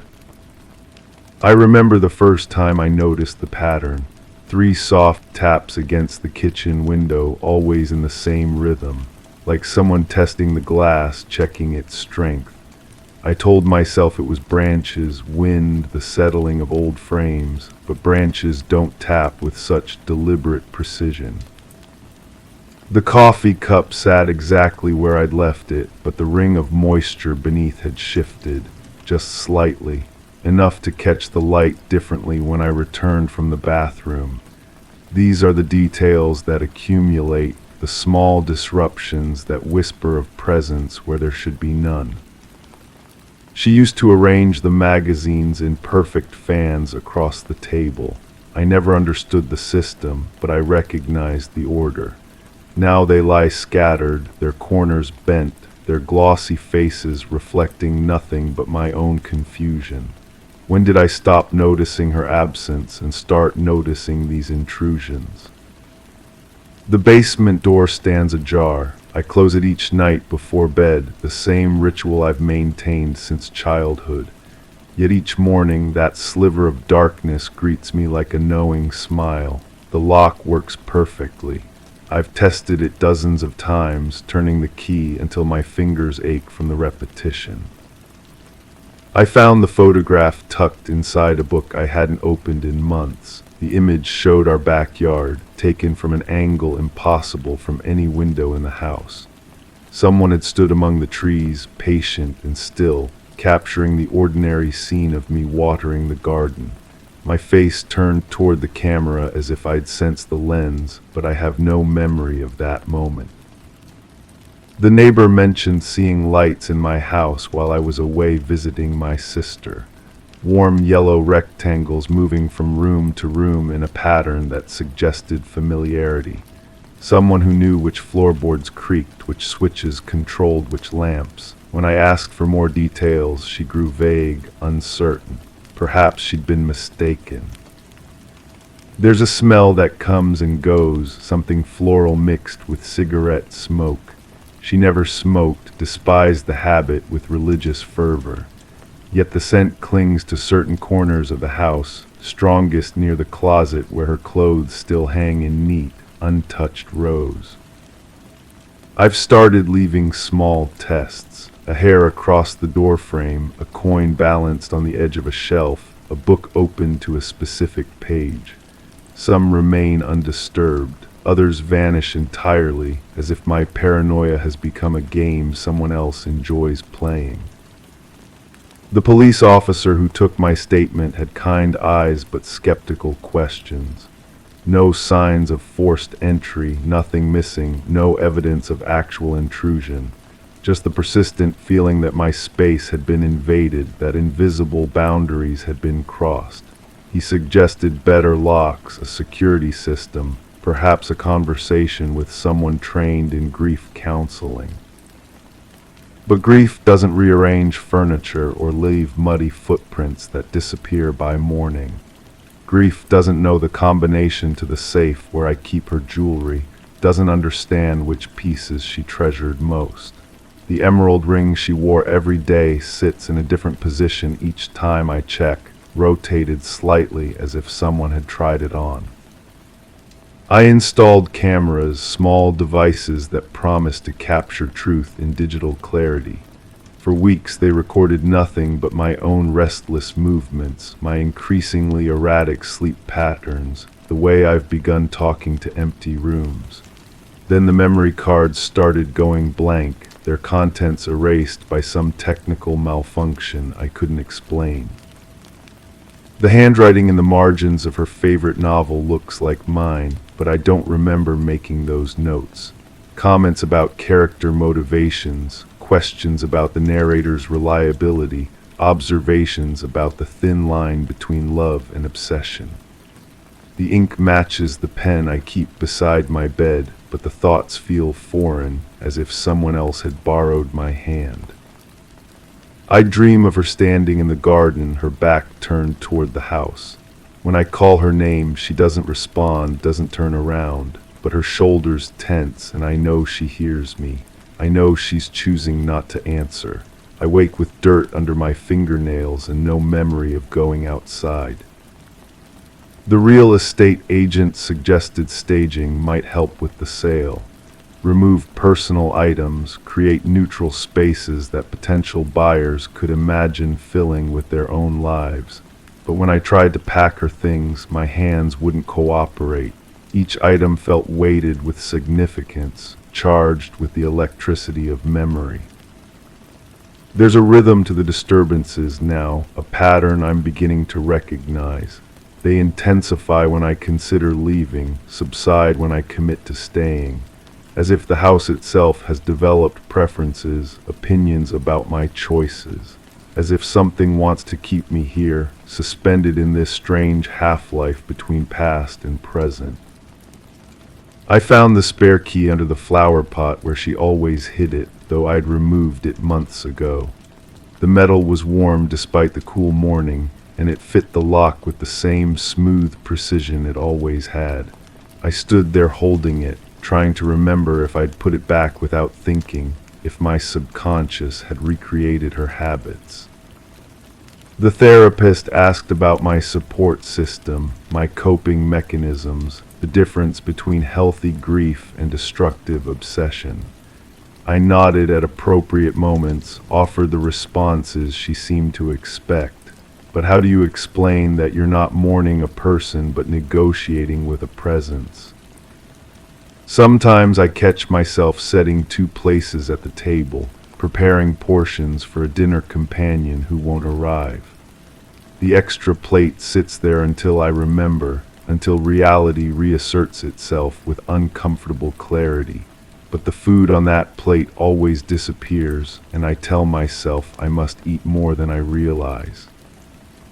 The windows fog from the inside now, even when the weather doesn't warrant it. Condensation forms patterns that almost look like writing, like messages spelled in water vapor. I wipe them clean, but they return within hours, the same shapes in the same locations. I've stopped telling people about the disturbances. Their concern has shifted from helpful to worried, their suggestions from practical to therapeutic. They speak in careful tones about stress and isolation, about the tricks an overwrought mind can play on itself. Maybe they're right. Maybe I've become unreliable, a narrator whose credibility has been compromised by loss. But unreliable doesn't mean wrong, and the evidence continues to accumulate, small violations of order that can't be explained by grief or wishful thinking. Someone is here, moving through my space with intimate knowledge of its rhythms. Someone who knows exactly how to remain just beyond the edge of proof. The basement doors open again, and this time I can hear something moving in the darkness below. Not footsteps exactly, but the soft whisper of fabric against stone, the careful breathing of someone trying not to be heard. I stand at the top of the stairs, my hand on the light switch, knowing that whatever I find down there will change everything. Or maybe I'll find nothing at all, just shadows and the echo of my own desperate need for answers. Maybe the real mystery isn't who's been in my house, but why I need so badly to believe that someone has been. Maybe the question isn't what I'm afraid of discovering, but what I'm afraid of losing if the disturbances stop. The floorboard creaks beneath my foot, the same sound I've heard echoing through empty rooms. And I realize that perhaps I've been both the hunter and the hunted, both the observer and the observed, circling through my own life like a ghost haunting its former home. The light switch clicks under my finger, but the bulb doesn't respond, and in the persistent darkness, I hear the soft sound of breathing that might be my own. Story 6.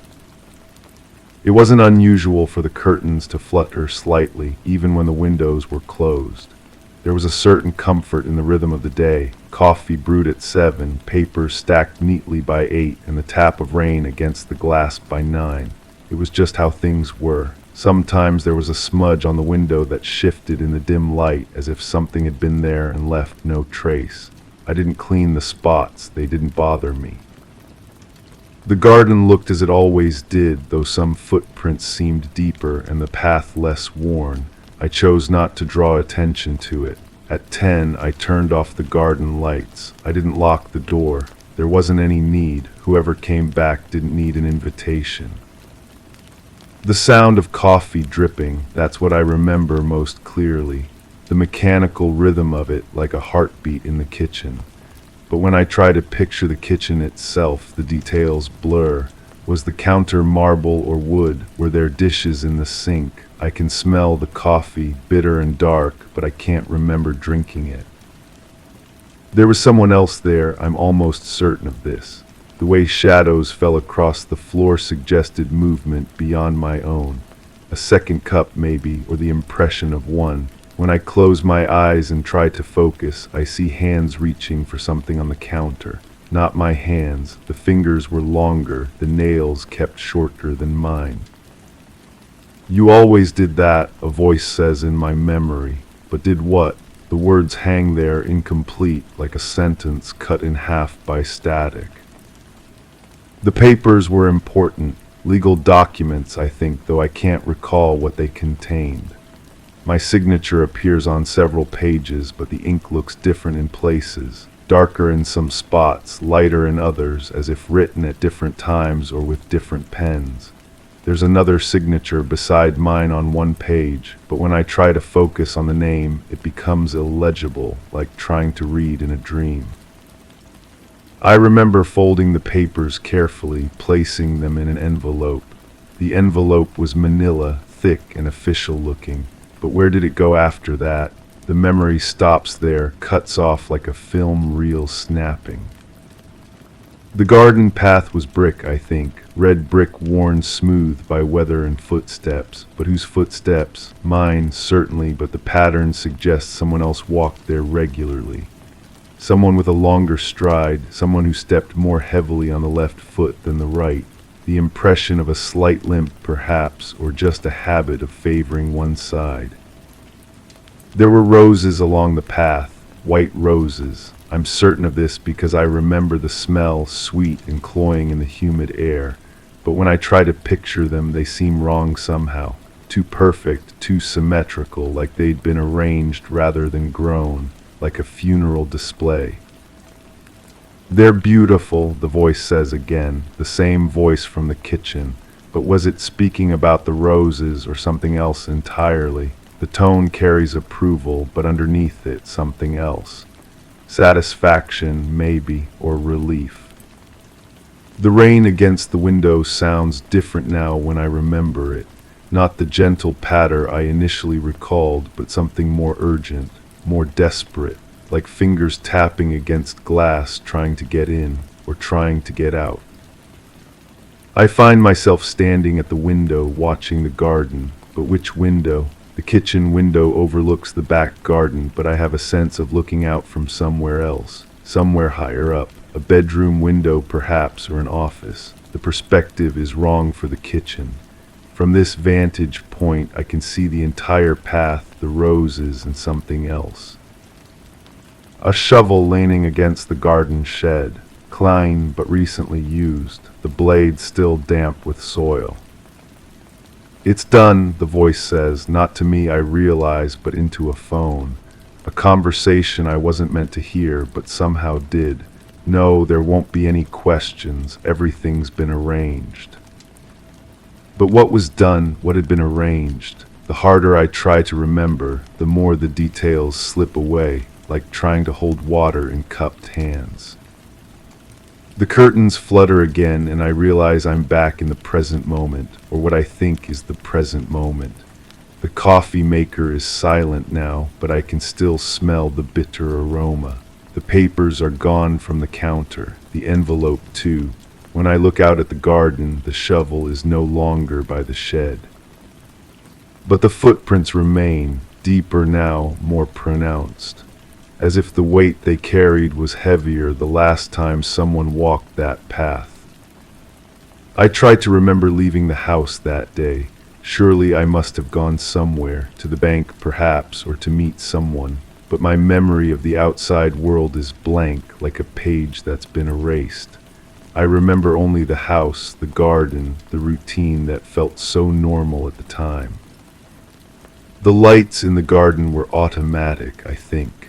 Motion sensors that turned them on when something moved along the path, but I remember turning them off manually. Why would I do that? Why would I want the garden to remain dark? "Better this way," the voice whispers. "Safer." Safer for whom? There's a photograph on the mantelpiece that I don't remember placing there. Two people standing together, smiling at the camera. One of them is me, younger, happier looking. The other person's face is familiar, but I can't place it. A relative, perhaps, or a close friend. Someone important enough to warrant a place of honor in the living room. But when I look at the photograph more closely, something's wrong with it. The colors are too bright, the edges too sharp, like it's been recently printed rather than aged by sunlight and time. And there's something about the way we're standing together that seems forced, unnatural, like we were positioned by someone else rather than choosing our own poses. The signature on the papers comes back to me now, not clearly, but in fragments. The first letter might have been the same as the first letter of the name on the photograph, but that doesn't help because I can't make out either one clearly. I remember cleaning the house that day, or someone cleaning it. The smell of bleach was strong, particularly in the kitchen and bathroom. But why would someone clean so thoroughly? The house wasn't particularly dirty, unless there was something specific that needed to be cleaned. Something that had to be completely eliminated. The sound of the vacuum cleaner running upstairs while I sat in the kitchen with my coffee. But I live alone, don't I? Who was operating the vacuum?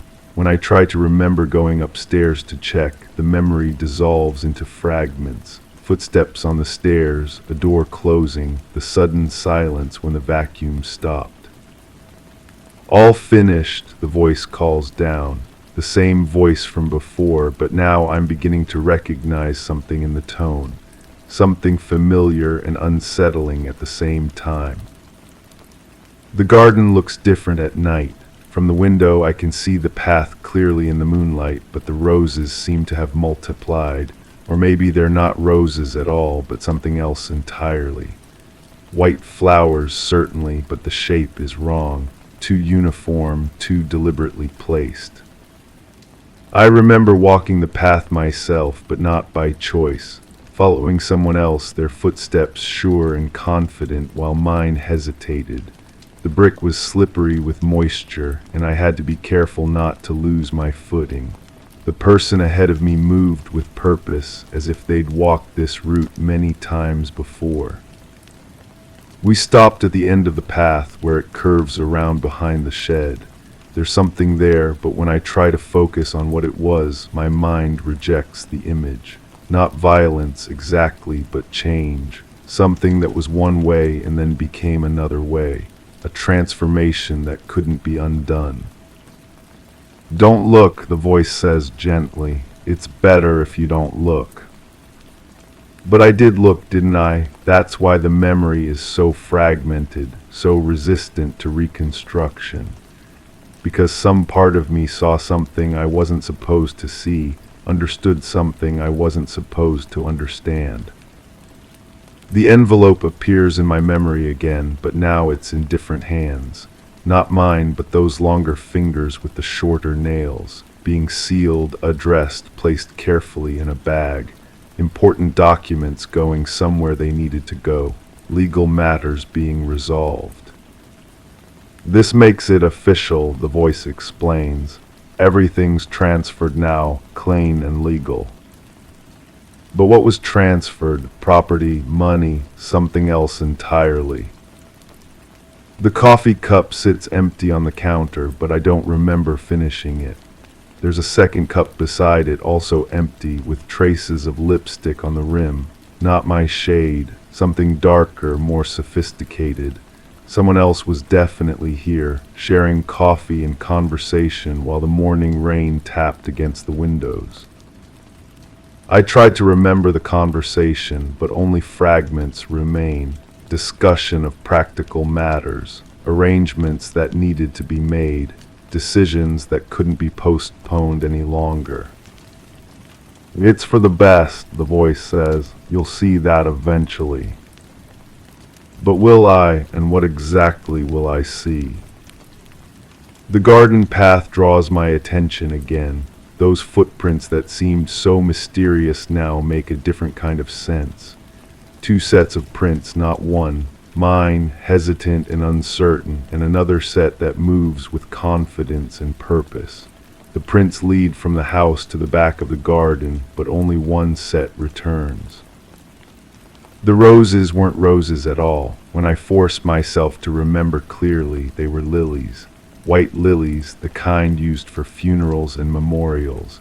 Someone had planted them recently, the soil still dark and loose around their stems. A garden that had been hastily landscaped to cover something up.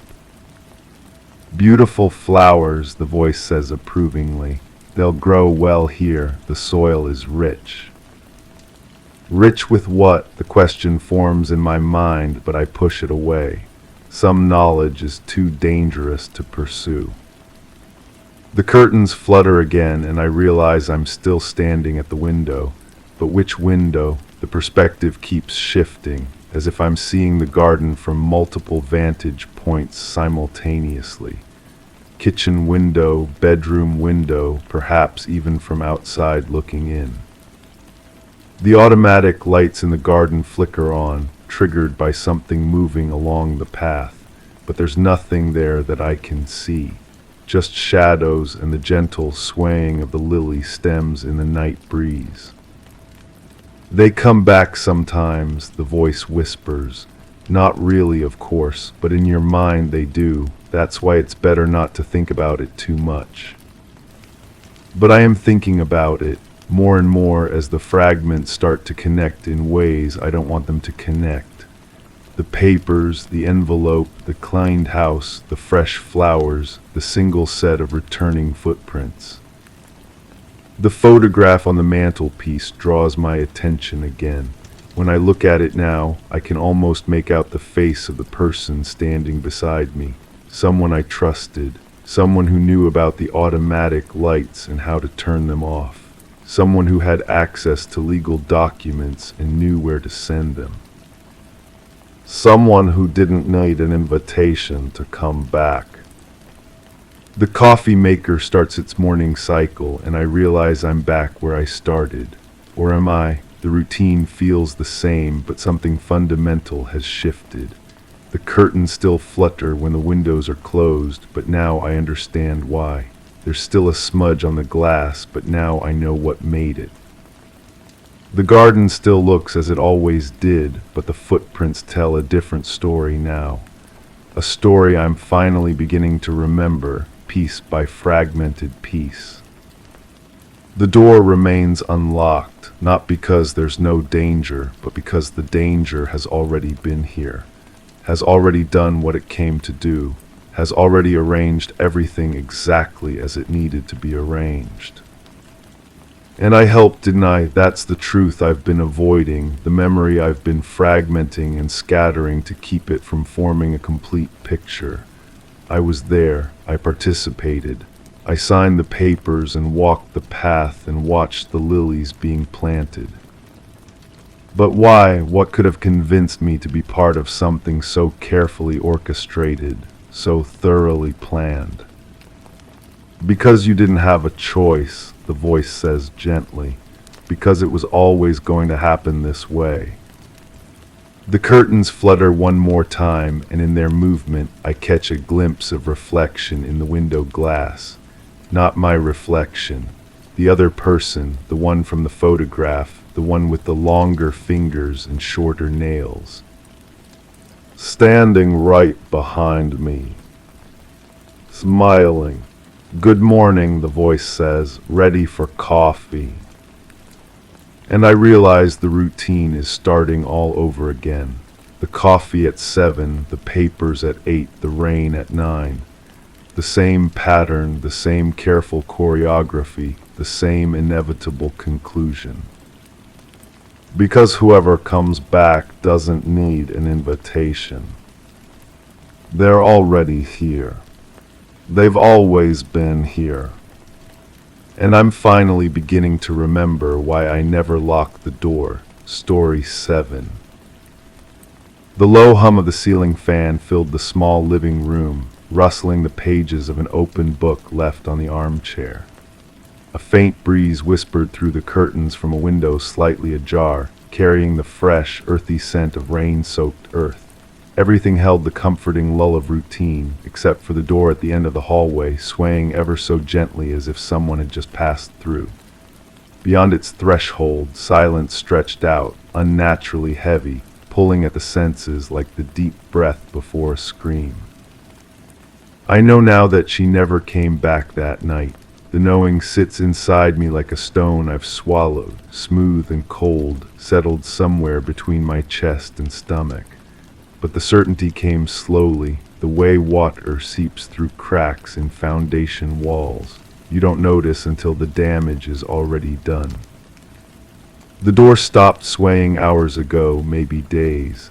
Time moves differently when you're waiting for someone who isn't coming home.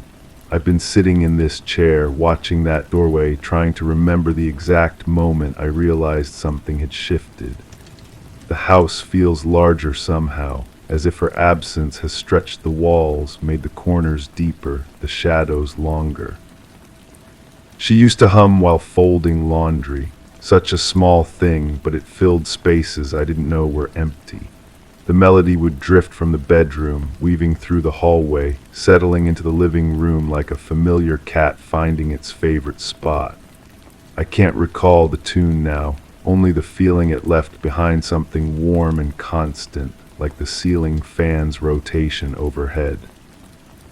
The book on the armchair is hers. I haven't touched it since finding it there, open to page 47, a story about a woman who disappears into the woods behind her childhood home. The coincidence unsettled me at first, but coincidences are just patterns we notice when we're looking too hard for meaning, aren't they? I think the suspicion began with the phone calls, or maybe it was the way she started checking the locks twice before bed. Small changes, the kind you dismiss until they accumulate into something heavier.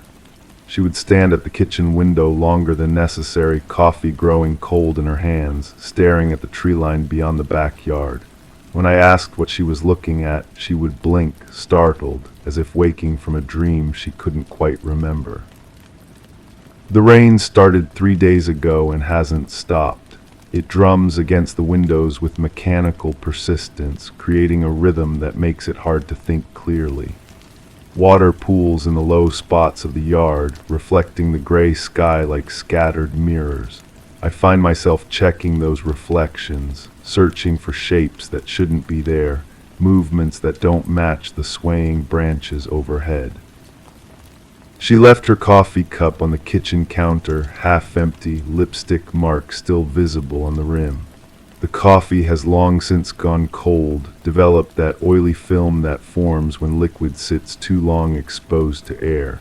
I've walked past it dozens of times but can't bring myself to wash it. Washing it would mean accepting that she won't return to finish it, and I'm not ready for that kind of finality. The neighbors haven't asked about her yet. We keep to ourselves on this street, the kind of polite distance that passes for privacy in small communities. But eventually someone will notice her car hasn't moved, that the bedroom light hasn't come on at its usual time. They'll ask casual questions that feel like accusations, and I'll have to find words for something I don't understand myself. I keep returning to the evening before she left. We ate dinner in comfortable silence, the kind that develops between people who have shared enough words to appreciate quiet. She seemed distracted, pushing food around her plate more than eating it. When I commented on her lack of appetite, she smiled that distant smile I'd been seeing more often lately. "Just thinking," she said, but didn't elaborate. I should have pressed her, should have asked what thoughts were heavy enough to steal her hunger, to make her check the locks twice, to keep her standing at windows staring at nothing I could see. But we were comfortable in our silences, and I mistook her withdrawal for contemplation rather than fear. The house creaks differently without her. Sounds I never noticed before announced themselves: the settling of floorboards, the expansion and contraction of walls, the whisper of air moving through spaces meant for two people. I find myself holding my breath, listening for footsteps that don't come, for the soft rustle of fabric that would mean she's moving through the rooms above. Her toothbrush still sits in the bathroom holder, bristles dried and curved from their last use. I've started brushing my teeth more carefully, trying not to disturb the careful arrangement of her things on the counter. The bottles of lotion and perfume, the small dish where she kept her rings, the hand towel folded just so. Everything waits for her return with patient stillness. But I'm beginning to understand that waiting might be all we do now. The book on the armchair has remained open to the same page. Sometimes I think the breeze from the window should have turned the pages by now, but they stay fixed at 47, as if weighted by significance I can't grasp. The story tells of a woman who walks into the woods one morning and simply vanishes, leaving behind only questions and the echo of her footsteps on the forest floor. I wonder if she chose that page deliberately, if leaving the book open was meant as some kind of message. But that way lies madness, seeing intention in every coincidence, meaning in every abandoned object. Still, the thought circles back, persistent as the rain against the windows. The police would want to know about the phone calls. They came at odd hours, always when she was alone. I would return from work to find her sitting by the phone, staring at it as if it might ring again. When I asked who had called, she would shake her head, say it was nothing, wrong numbers probably, but her voice carried an uncertainty that made the explanation feel rehearsed.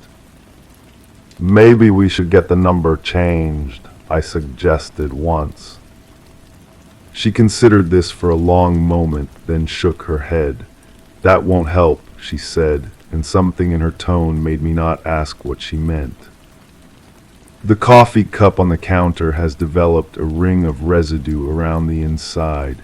I catch myself checking it throughout the day, as if the level might have changed, as if she might have returned while I wasn't looking to take another sip. The lipstick mark has faded but not disappeared, a ghost of her presence that refuses to let go. I've started talking to the empty rooms, not conversations exactly, but small observations spoken aloud to fill the silence. Rain's getting heavier, I might say to the kitchen, or that book's still open to the living room. The words disappear into the air without echo, absorbed by furniture and walls that offer no response. The door at the end of the hallway hasn't moved since that first night.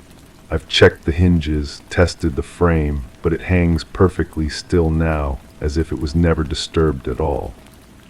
Sometimes I wonder if I imagined the swaying, if my mind created movement where none existed, a visual manifestation of the unease that was already growing inside me. She used to garden in the backyard, tending to a small plot of vegetables near the fence. The plants have grown wild in her absence, tomatoes heavy on unpicked vines, lettuce bolted and bitter. I should tend to them, but touching her garden feels like trespassing, like disturbing evidence of a life interrupted mid-sentence. The rain has turned the soil dark and rich, perfect for growing.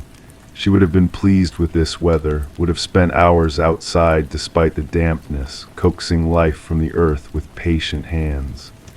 Instead, the garden grows untended, abundant and neglected, a metaphor too obvious to ignore yet too painful to acknowledge fully. I find myself checking her side of the bed each morning, though I know it will be empty. The pillow still holds the faint depression of her head. The sheets still carry traces of her scent. I've stopped making the bed, afraid that smoothing away these small evidences of her presence would be another step toward accepting the unacceptable. The ceiling fan continues its endless rotation, stirring air that feels heavier without her breathing to share it. The rhythm has become hypnotic, a meditation on continuity in the face of disruption. It was running the night she left and will keep running long after I stop listening for her key in the door. Time moves in circles now rather than lines.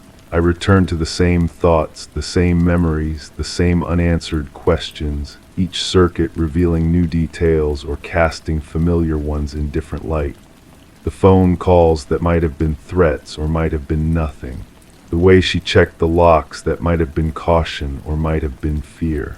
The book left open that might have been accident or might have been message. The rain continues, steady and relentless, washing the world clean while leaving the important stains untouched.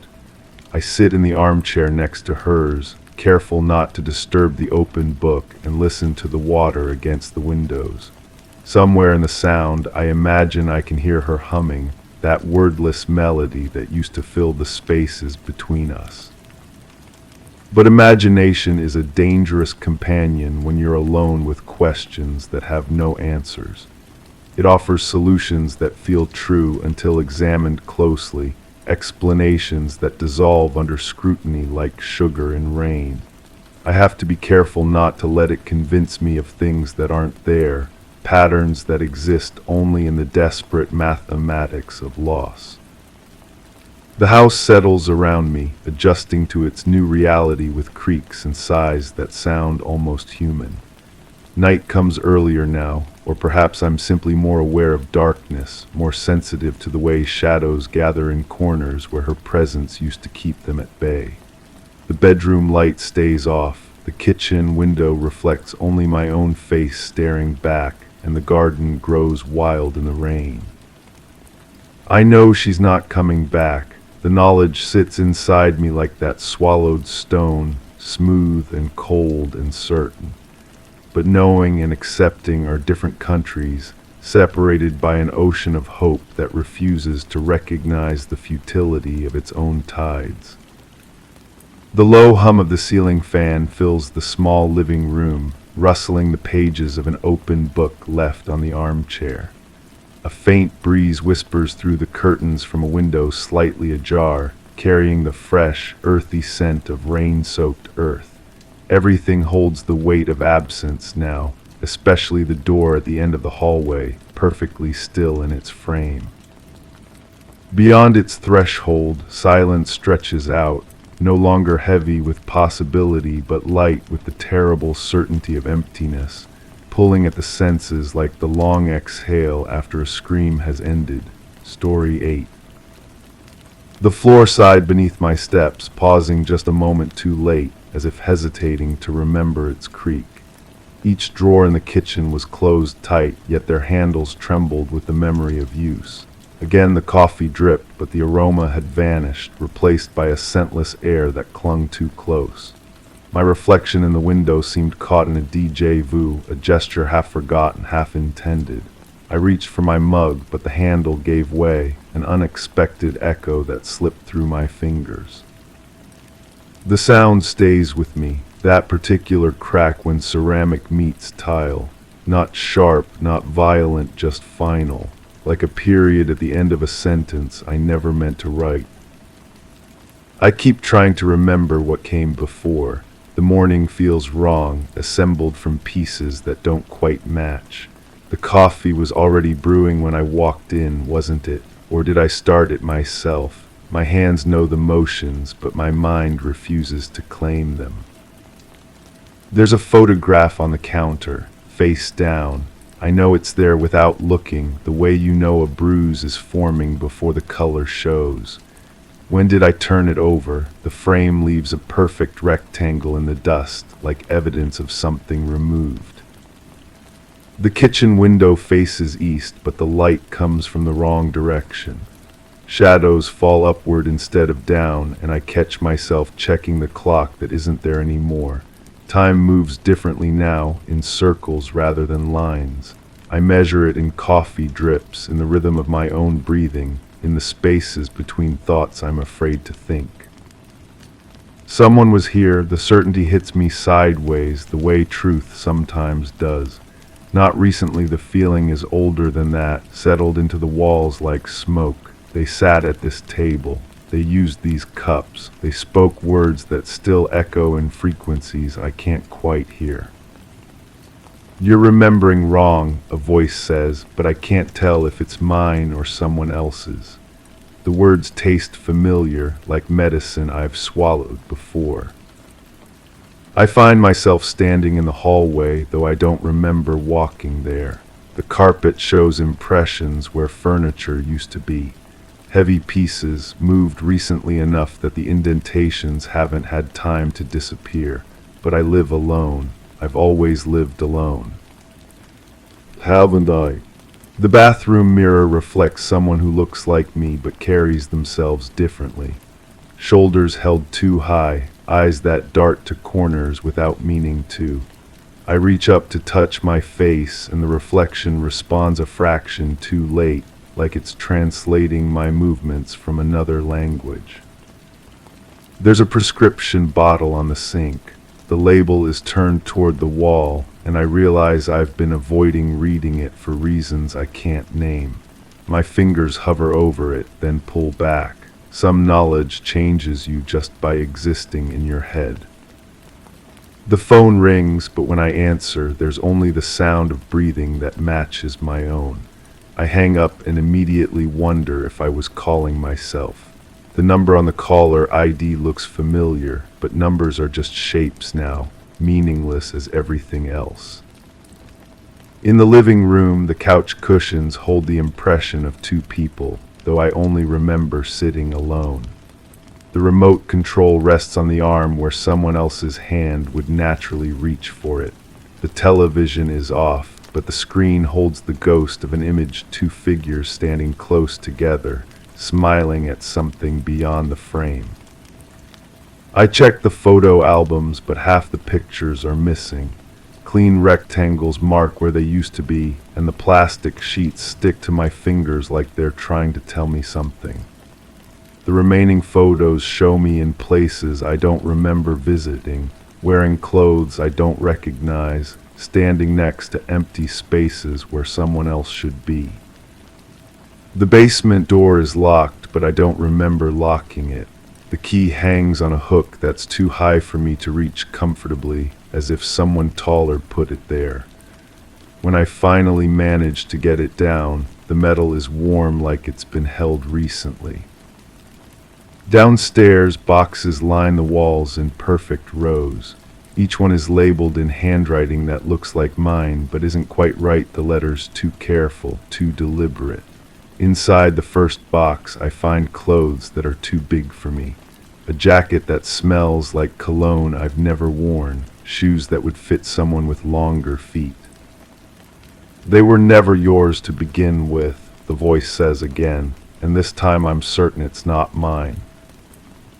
I climb back upstairs, but the house has changed while I was gone. The furniture sits at slightly different angles. The photographs I turned face down are upright again, but the images have shifted. I'm still in them, but I'm looking in different directions now, reaching for things that aren't there. The kitchen drawer that held the spare keys is empty except for a single envelope with my name written in that same too careful handwriting. Inside, a note that says only, "You know what you did." But I don't, that's the problem. The knowing sits just beyond my reach, like a word on the tip of my tongue that refuses to form. I know it's important. I know it changes everything. I know I've spent considerable effort trying to forget it. The coffee maker gurgles to life again, though I never reset it. The same scentless brew, the same mechanical rhythm. I watch the dark liquid fill the pot and remember another morning, or maybe many mornings, when someone else stood beside me in the same spot. Their presence was warm and familiar, like a favorite song played too many times. Where did they go? The question forms before I can stop it, and suddenly the air in the kitchen feels thin. I grip the counter and try to breathe normally, but normal is a concept that no longer applies. The floor beneath my feet feels less solid, as if it might give way and drop me into whatever truth I've been avoiding. In the bedroom, the closet holds clothes for two people, but only one set shows signs of recent wear. The other hangs in perfect rows, untouched but somehow expectant, like costumes waiting for an actor who will never return to the stage. I find a journal in the nightstand drawer filled with entries in my handwriting, but the voice in these pages sounds different, happier, more complete. The entries speak of shared meals, conversations that lasted past midnight, plans for a future that apparently never arrived. The last entry is different. The handwriting changes mid-sentence, becoming erratic, desperate. I can't remember, it says. Every day I wake up and pieces are missing. They're taking them from me one by one until there's nothing left but the shape of what used to be. I don't remember writing those words, but my hand cramps as if it's been gripping a pen too tightly. The house settles around me with sounds I've learned to interpret as normal, but normal is just another word for unexamined, and I'm beginning to understand that examination is exactly what I've been avoiding. The truth lives in the spaces between what I remember and what I've forgotten, in the gap between who I am and who I used to be. The photograph on the counter calls to me again. This time I approach it slowly, like you might approach a sleeping animal that could wake at any moment. My fingers shake as I turn it over. Two people smile back at me from a kitchen that looks exactly like this one. I recognize myself, but I'm different, younger maybe, or just less careful, less afraid. The person beside me has been carefully cut out of the frame, leaving only an arm around my shoulders and a shadow where their face should be. I hold the photograph up to the light, trying to see through the missing piece to whatever truth lies beneath. But some absences are more present than presence itself. The coffee maker clicks off, and in the sudden silence I hear something else.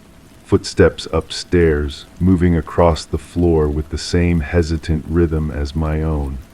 But I'm down here in the kitchen, holding a photograph of a life I can't quite remember living. I climb the stairs slowly, pausing at each step to listen.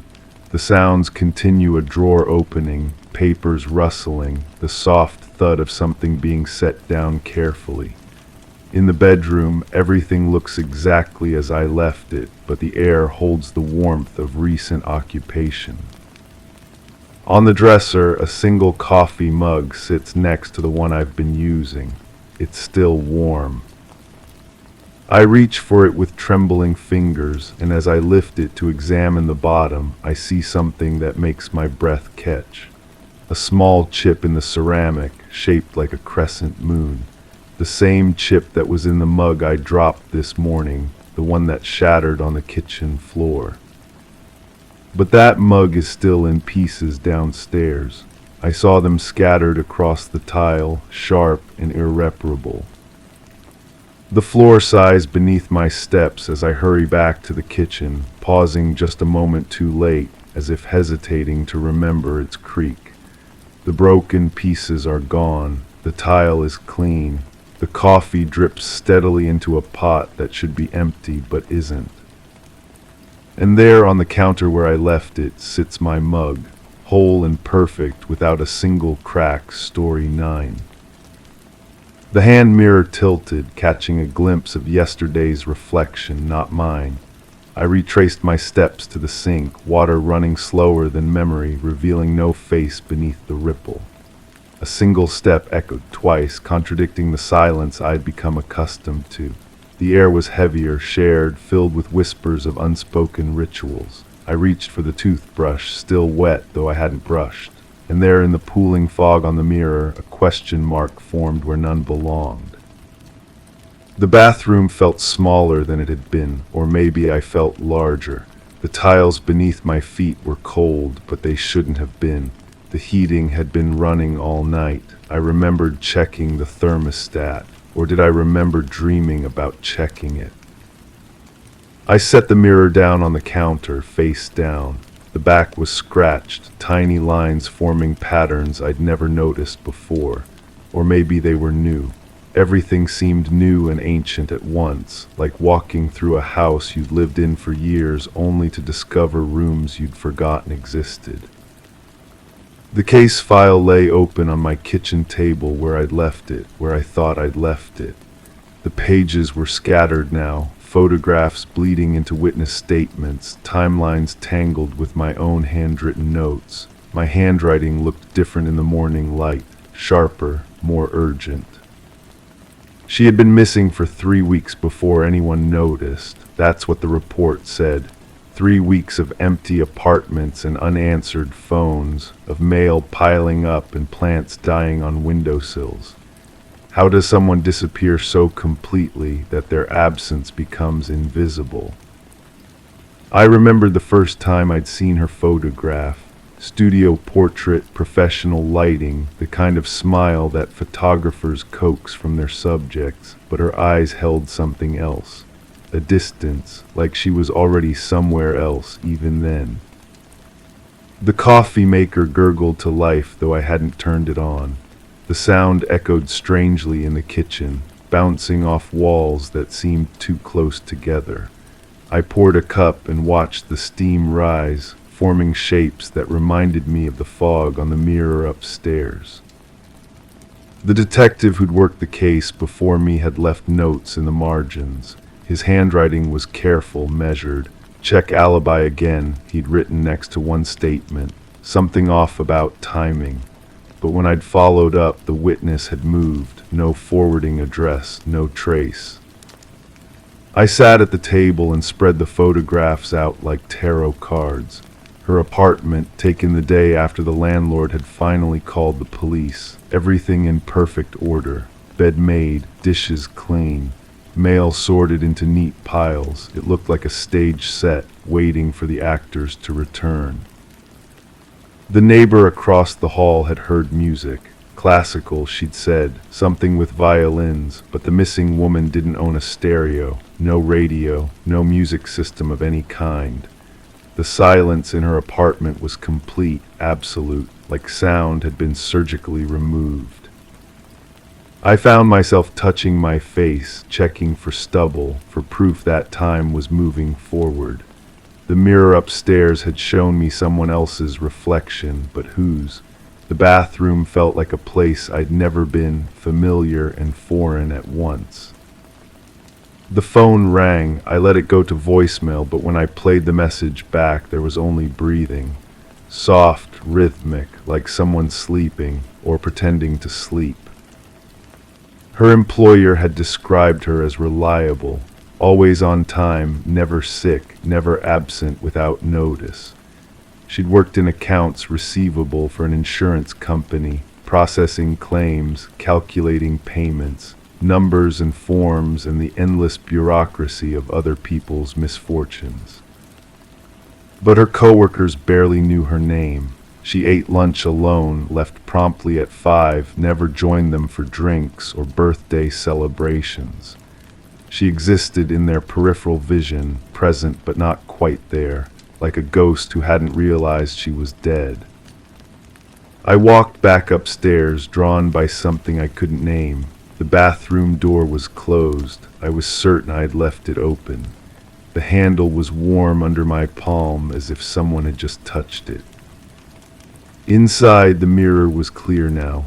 No fog, no question marks, just my own face staring back, but wrong somehow. The proportions were off. My eyes too wide, my mouth too narrow, like looking at a photograph that had been stretched or compressed. The toothbrush was dry now. I picked it up and examined it under the light. The bristles were worn in a pattern I didn't recognize, too even, too systematic, like someone had been brushing with mechanical precision, counting strokes. Her medical records showed regular checkups, dental cleanings, eye exams. She took care of herself with the same methodical attention she brought to everything else, but there were gaps, months where she'd canceled appointments, rescheduled, then canceled again. The pattern started about a year before she disappeared. I tried to imagine her daily routine. The same breakfast, the same route to work, the same lunch at the same time. But somewhere in that clockwork existence, something had gone wrong. A gear had slipped, a spring had broken, and the whole mechanism had ground to a halt. The detective's notes mentioned a storage unit. Paid up for 6 months in advance, the payment made the day before she vanished. But when they'd opened it, the unit was empty. Not just empty, pristine, like it had never been used at all. I found myself back in the kitchen, though I didn't remember walking downstairs. The coffee in my cup was cold. How long had I been standing there? The clock on the wall showed a time that felt wrong, too early or too late. The photographs seemed to have rearranged themselves. Her face looked different now, younger somehow, or maybe older. The lighting cast shadows I hadn't noticed before, creating hollows where there should have been curves, depth where there should have been surface. A witness had seen her at a bus station, or maybe it was a train station. The report was unclear, the handwriting smudged. She'd been carrying a suitcase, walking with purpose, but the security cameras showed nothing. Hours of footage, empty platforms, no trace of her passage. I closed my eyes and tried to picture her, not the photograph, but the real person. The way she might have moved through the world, careful and quiet, leaving barely a ripple in her wake, but the image wouldn't hold. She kept shifting, changing, becoming someone else. The bathroom upstairs called to me again. I climbed the stairs slowly, counting each step. 13. There had always been 13 steps, but they felt different now. Narrower, steeper, like walking up into someone else's house. The mirror showed my reflection clearly now, but it was wrong in a new way. I was wearing clothes I didn't remember putting on. A shirt I'd thrown away months ago. colors that didn't exist in my wardrobe. Her apartment building had been demolished 6 months after she disappeared. The lot sat empty now, weeds growing through cracks in the foundation. But sometimes, late at night, neighbors reported seeing lights in the windows of a building that was no longer there. I touched the mirror's surface. It was warm like skin. The glass gave slightly under pressure, rippling like water. My reflection rippled too, distorting, becoming someone else entirely. The case file downstairs was changing. I was sure of it. New pages appearing, old ones vanishing. Witness statements that contradicted themselves from one reading to the next. A story that refused to hold still long enough to be understood.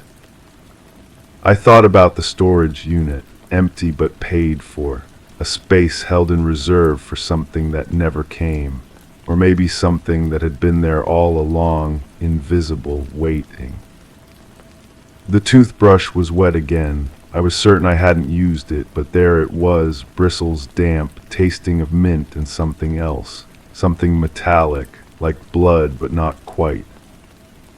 Her bank account showed regular deposits, automatic withdrawals. The machinery of modern life continuing long after she'd stepped off the carousel. Bills paid, rent deposited as if she was still there, still living her careful, measured existence.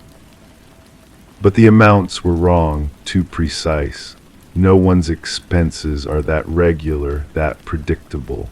It was like someone had created a mathematical model of a life and set it running, hoping no one would notice the difference.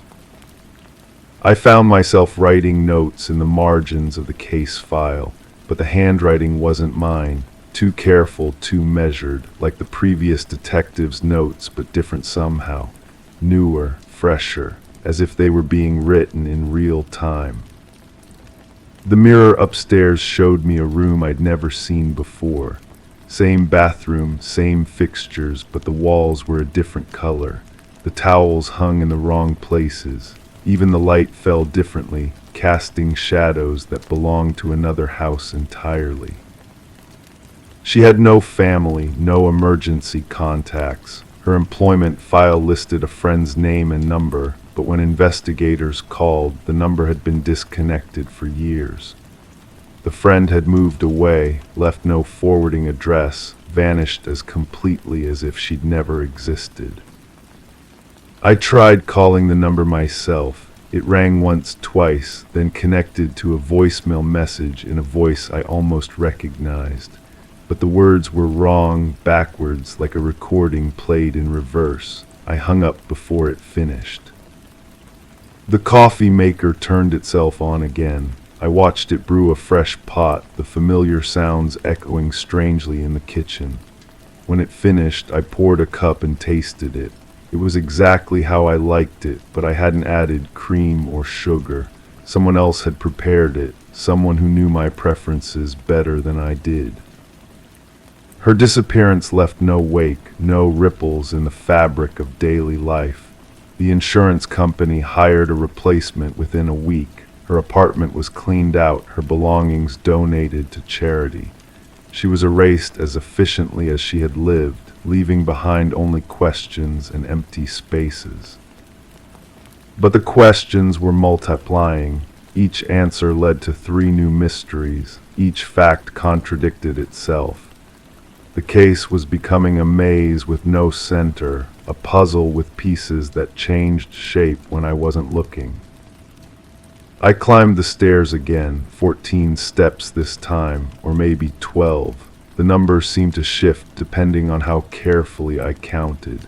The bathroom door was open now, inviting me in. The mirror showed my reflection clearly, but I was brushing my teeth. I watched myself perform the ritual, methodical and precise, counting strokes, but I wasn't holding a toothbrush. My hands were empty, moving through the motions of an action I wasn't performing. The case file had grown thicker. New photographs, new statements, new evidence that shouldn't exist. a witness who had seen her at a coffee shop, reading a book that hadn't been published yet, a store clerk who remembered selling her flowers for a funeral that hadn't happened. I realized I was looking for someone who might never have existed. The photographs could have been staged, the apartment a carefully constructed fiction. Maybe she was just a story someone had told, a ghost conjured from paperwork and bureaucratic routine. But then I found the diary, hidden in the case file between pages that hadn't been there before.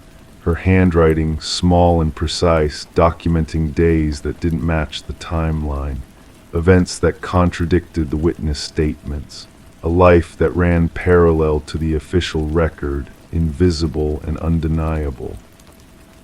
The entry stopped 3 days before she officially disappeared, but the last entry was dated tomorrow, written in past tense, describing events that hadn't happened yet, or maybe had happened in some other version of the story.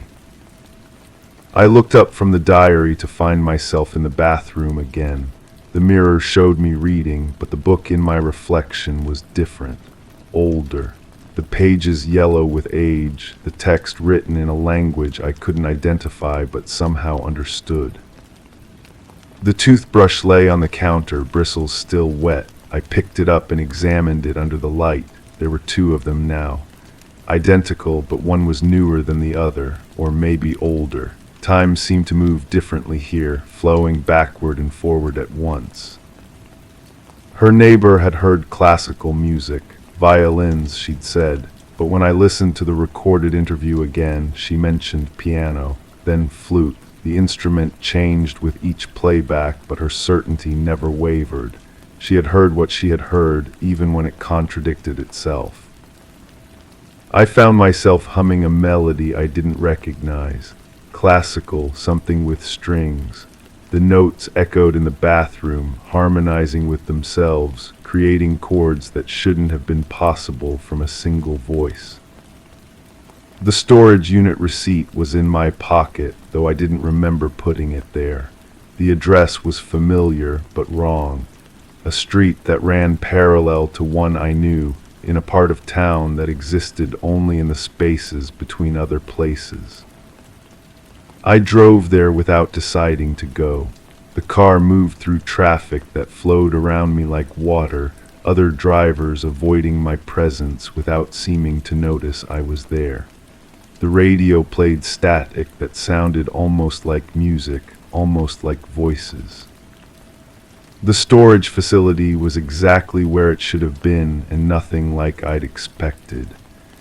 The units were arranged in a pattern that hurt to look at directly, rows that curved back on themselves, numbers that followed no logical sequence. Unit 47 was between 32 and 91. The lock was already open, hanging loose on the hasp. Inside, the space was larger than it should have been, stretching back into darkness that seemed to absorb light. But it wasn't empty. A single object sat in the center of the concrete floor, a hand mirror identical to the one on my bathroom counter. When I picked it up, it showed not my reflection but hers. The missing woman, smiling that photographer's smile, her eyes focused on something just behind my shoulder. I turned around, but there was nothing there. Just the empty storage unit, the open door, the afternoon sunlight streaming in from a sky that had been overcast when I'd arrived. When I looked back at the mirror, my own reflection stared back, but I was brushing my teeth, methodical and precise, counting strokes with mechanical precision. My mouth moved, forming words I couldn't hear, explaining something important to someone who wasn't there. I drove home through streets that rearranged themselves when I wasn't paying attention. The same route, but different somehow. Houses in the wrong places, stop signs where there should have been traffic lights, familiar landmarks that had shifted slightly to the left or right. The case file was waiting for me on the kitchen table, thicker now, filled with pages I'd never seen before. Photographs of empty rooms, statements from witnesses who didn't exist, evidence of a crime that might never have been committed. But there at the bottom of the stack was a new photograph. The missing woman, but not the studio portrait. This one was candid, unposed. She was standing in a bathroom, brushing her teeth, looking directly into the camera with an expression of mild surprise. The bathroom in the photograph was mine. I climbed the stairs, counting each step. The number changed every time, but the rhythm remained constant. 13, 14, 12, 15. The bathroom door was closed, a line of light visible beneath it. Inside, the mirror showed my reflection clearly. I was holding a toothbrush, bristles wet with foam, but I wasn't brushing my teeth. I was writing on the mirror's surface, using the foam to form letters, words, a message I couldn't quite read. The text faded as I watched, dissolving back into meaningless foam. But for a moment, just a moment, I thought I understood. She hadn't disappeared. She had been erased, edited out of the story like a scene cut from a film. But the cutting had been imperfect. Traces remained, echoes and shadows, reflections of a reflection. She existed in the spaces between certainty, in the gaps where memory faltered and logic failed. I set the toothbrush down and looked at my reflection. It looked back with eyes that weren't quite mine, wearing an expression I didn't recognize. Behind me in the mirror, the bathroom was different, smaller, older, like looking back through time to see how things used to be. Or forward to see how they would become. The case would never be solved because there was nothing to solve. She had stepped sideways out of reality, finding a door that led to the spaces between spaces. And now, standing in my bathroom, looking at my reflection in a mirror that showed me someone else's truth, I wondered if I was following the same path. The toothbrush was wet. It was always wet. Someone was always brushing their teeth in this bathroom, maintaining the ritual, keeping the routine alive even when no one was there to perform it. I picked it up and began to brush, methodical and precise, counting strokes like a meditation. In the mirror, my reflection smiled with teeth that were too white, too perfect, too much like a photographer's careful composition. Behind me, just at the edge of vision, someone else was brushing too, keeping time, maintaining the rhythm, ensuring that the story continued even when there was no one left to tell it. The foam on my lips tasted of mint and something else, something that reminded me of empty storage units and disconnected phone numbers, of classical music playing in apartments with no stereo, of missing persons who had never quite been present to begin with. I spit into the sink and watched the foam spiral down the drain. In its swirling patterns, I saw faces, places, fragments of a story that refused to hold still long enough to be understood. The water ran clear, but the taste remained. Metallic like blood, but not quite. Like memory, but not quite. Like truth, but not quite. The mirror showed my reflection, clear and undistorted, but I knew that if I looked away and looked back, it would show me someone else. The missing woman, perhaps, or the detective who had worked the case before me, or someone I hadn't met yet, someone who was still becoming real. I turned off the light and left the bathroom, closing the door behind me. But I could hear the water running, the soft sound of brushing, the quiet ritual continuing in the darkness. Some stories never end. They just find new ways to tell themselves. Story 10. It felt like silk brushing my skin, soft and unsettling. The room was still, the air unmoved, yet the sensation persisted. My hand hovered over a heap of old linens, each untouched since last unpacked. I pulled away, but the feeling lingered, whispering of draped curtains from a home no longer mine. The closet stood ajar, empty by all that could be seen. But the feeling of silk remained, tethered to an image of a window once covered, a scene once witnessed. I stepped back, yet the smoothness seemed to follow, clinging like a secret I was meant to recall. And I hadn't felt that touch since the curtains were removed. I know what happened that night. I've told the story so many times it feels rehearsed, each detail polished smooth like river stones. My neighbor disappeared while I was helping her pack. Simple as that. She'd been planning to move for months, boxes stacked in every room, her life reduced to cardboard containers and packing tape. I was there because she'd asked for help with the heavy items, the furniture that required two people to maneuver down narrow hallways. The silk curtains in her bedroom window were the last things we took down. She'd been particular about them, folding each panel with care, running her fingers along the fabric as if memorizing its texture. They were expensive, she'd mentioned, a gift from someone important, though she never said who. The way she handled them suggested they held more than monetary value. We worked methodically that evening, room by room, dismantling the life she'd built in that small apartment. The moving truck was scheduled for the following morning, and she wanted everything ready. I remember the sound of tape being pulled from rolls, the rustle of newspaper as we wrapped delicate items, the hollow echo of our voices in increasingly empty rooms. She seemed nervous, checking the windows repeatedly, adjusting the blinds even after the curtains were packed away. When I asked if she was all right, she smiled that tight smile people wear when they're holding something back. Just excited about the fresh start, she said. New city, new opportunities, but her hands shook slightly when she said it. The last thing I remember clearly is helping her carry boxes to the hallway, stacking them by the door for the movers.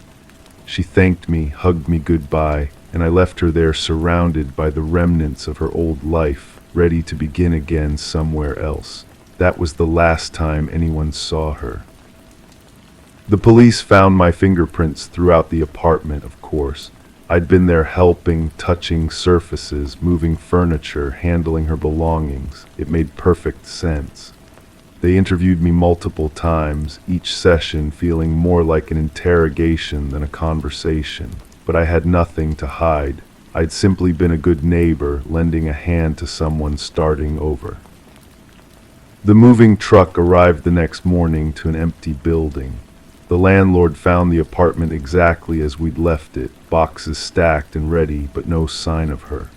Her car was gone from the parking lot. Her purse, phone, and identification were missing.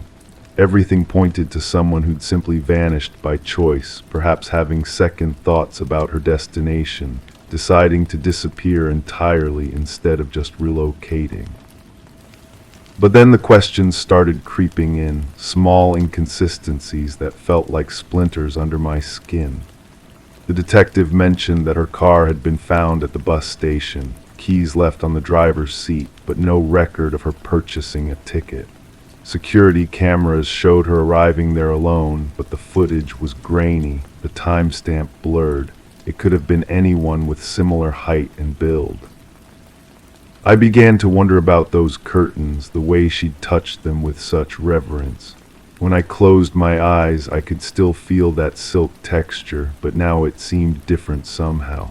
Not the smooth caress of expensive fabric, but something more unsettling. Had I actually touched them that night, or was my memory filling in details that weren't there? The more I thought about it, the more uncertain I became about the sequence of events. Had we really packed everything systematically, or had there been gaps in the evening I couldn't account for? I remembered helping with boxes, certainly, but the specific conversations we had began to blur together. Had she really seemed nervous about the move, or was I projecting that onto her in retrospect? I found myself returning to that building, standing outside her former apartment, trying to reconstruct the evening. The new tenant had already moved in, different curtains hanging in the bedroom window, but sometimes when the light hit them just right, I could swear I saw silk instead of cotton, elegant draping instead of simple panels. The detective called again, asking about a storage unit rented under my name. I had no memory of renting any storage unit, but there was paperwork with my signature, a key found in my kitchen drawer that I didn't remember putting there. When they opened it, they found furniture that looked familiar, items I thought I'd helped load onto a moving truck that never came. That's when the silk sensation returned, stronger now, almost suffocating. Not the gentle brush of curtain fabric, but something wrapped tight, constraining. I could feel it even when nothing was touching me, a phantom embrace that followed me from room to room in my own home. The boxes in my basement, I realized, weren't all mine. Some contained items I didn't recognize, personal belongings that seemed to watch me from their cardboard confines. Photo albums filled with faces I should have known but couldn't quite place. Clothes that carried a faint perfume, familiar yet distant. Kitchen items that felt foreign in my hands despite bearing my fingerprints. My own memories began to feel unreliable, like photographs left too long in sunlight, the edges faded and indistinct. Had I really been helping her pack, or had she been helping me unpack? Were those her belongings scattered throughout my home, or mine scattered throughout hers? The apartment I remembered as hers looked remarkably similar to my own, the same layout, the same view from the bedroom window. The silk curtains hung in my closet now, though I couldn't remember bringing them home. When I touched them, that familiar sensation flooded back, but with it came flashes of images I couldn't quite grasp. A figure by the window, backlit and indistinct, hands folding fabric with practiced care. A voice saying goodbye, though I couldn't tell if it was hers or mine. The detective's questions took on new meaning during our latest conversation. When she asked about my neighbor's plans to move, I heard something different in her tone. Not curiosity about a missing person, but concern for someone who might not have existed at all. The apartment records showed only one tenant, one name on the lease, one person living in that space overlooking the courtyard. But I remember her so clearly, the way she smiled when she was nervous, the careful way she handled those expensive curtains. I can still hear her voice thanking me for my help, feel the brief hug goodbye. These memories feel solid, real, more substantial than the growing uncertainty surrounding everything else. The silk brushes against my skin even now as I sit in this room full of boxes I don't remember packing. The sensation follows me everywhere, a constant reminder of something I'm supposed to remember but can't quite grasp. Sometimes I catch myself in mirrors and see someone familiar yet strange, someone who might have been my neighbor, might have been myself, might have been no one at all. The curtains whisper secrets in fabric folds, and I find myself listening, hoping they'll reveal whether I was the one who disappeared that night, or the one who made someone else disappear, or if anyone disappeared at all. The silk knows the truth, but it speaks in sensations rather than words, in touches that feel like memories of something that might never have happened. And in the growing darkness of this room that might be mine or might belong to someone else entirely, I wait for the silk to tell me who I really am.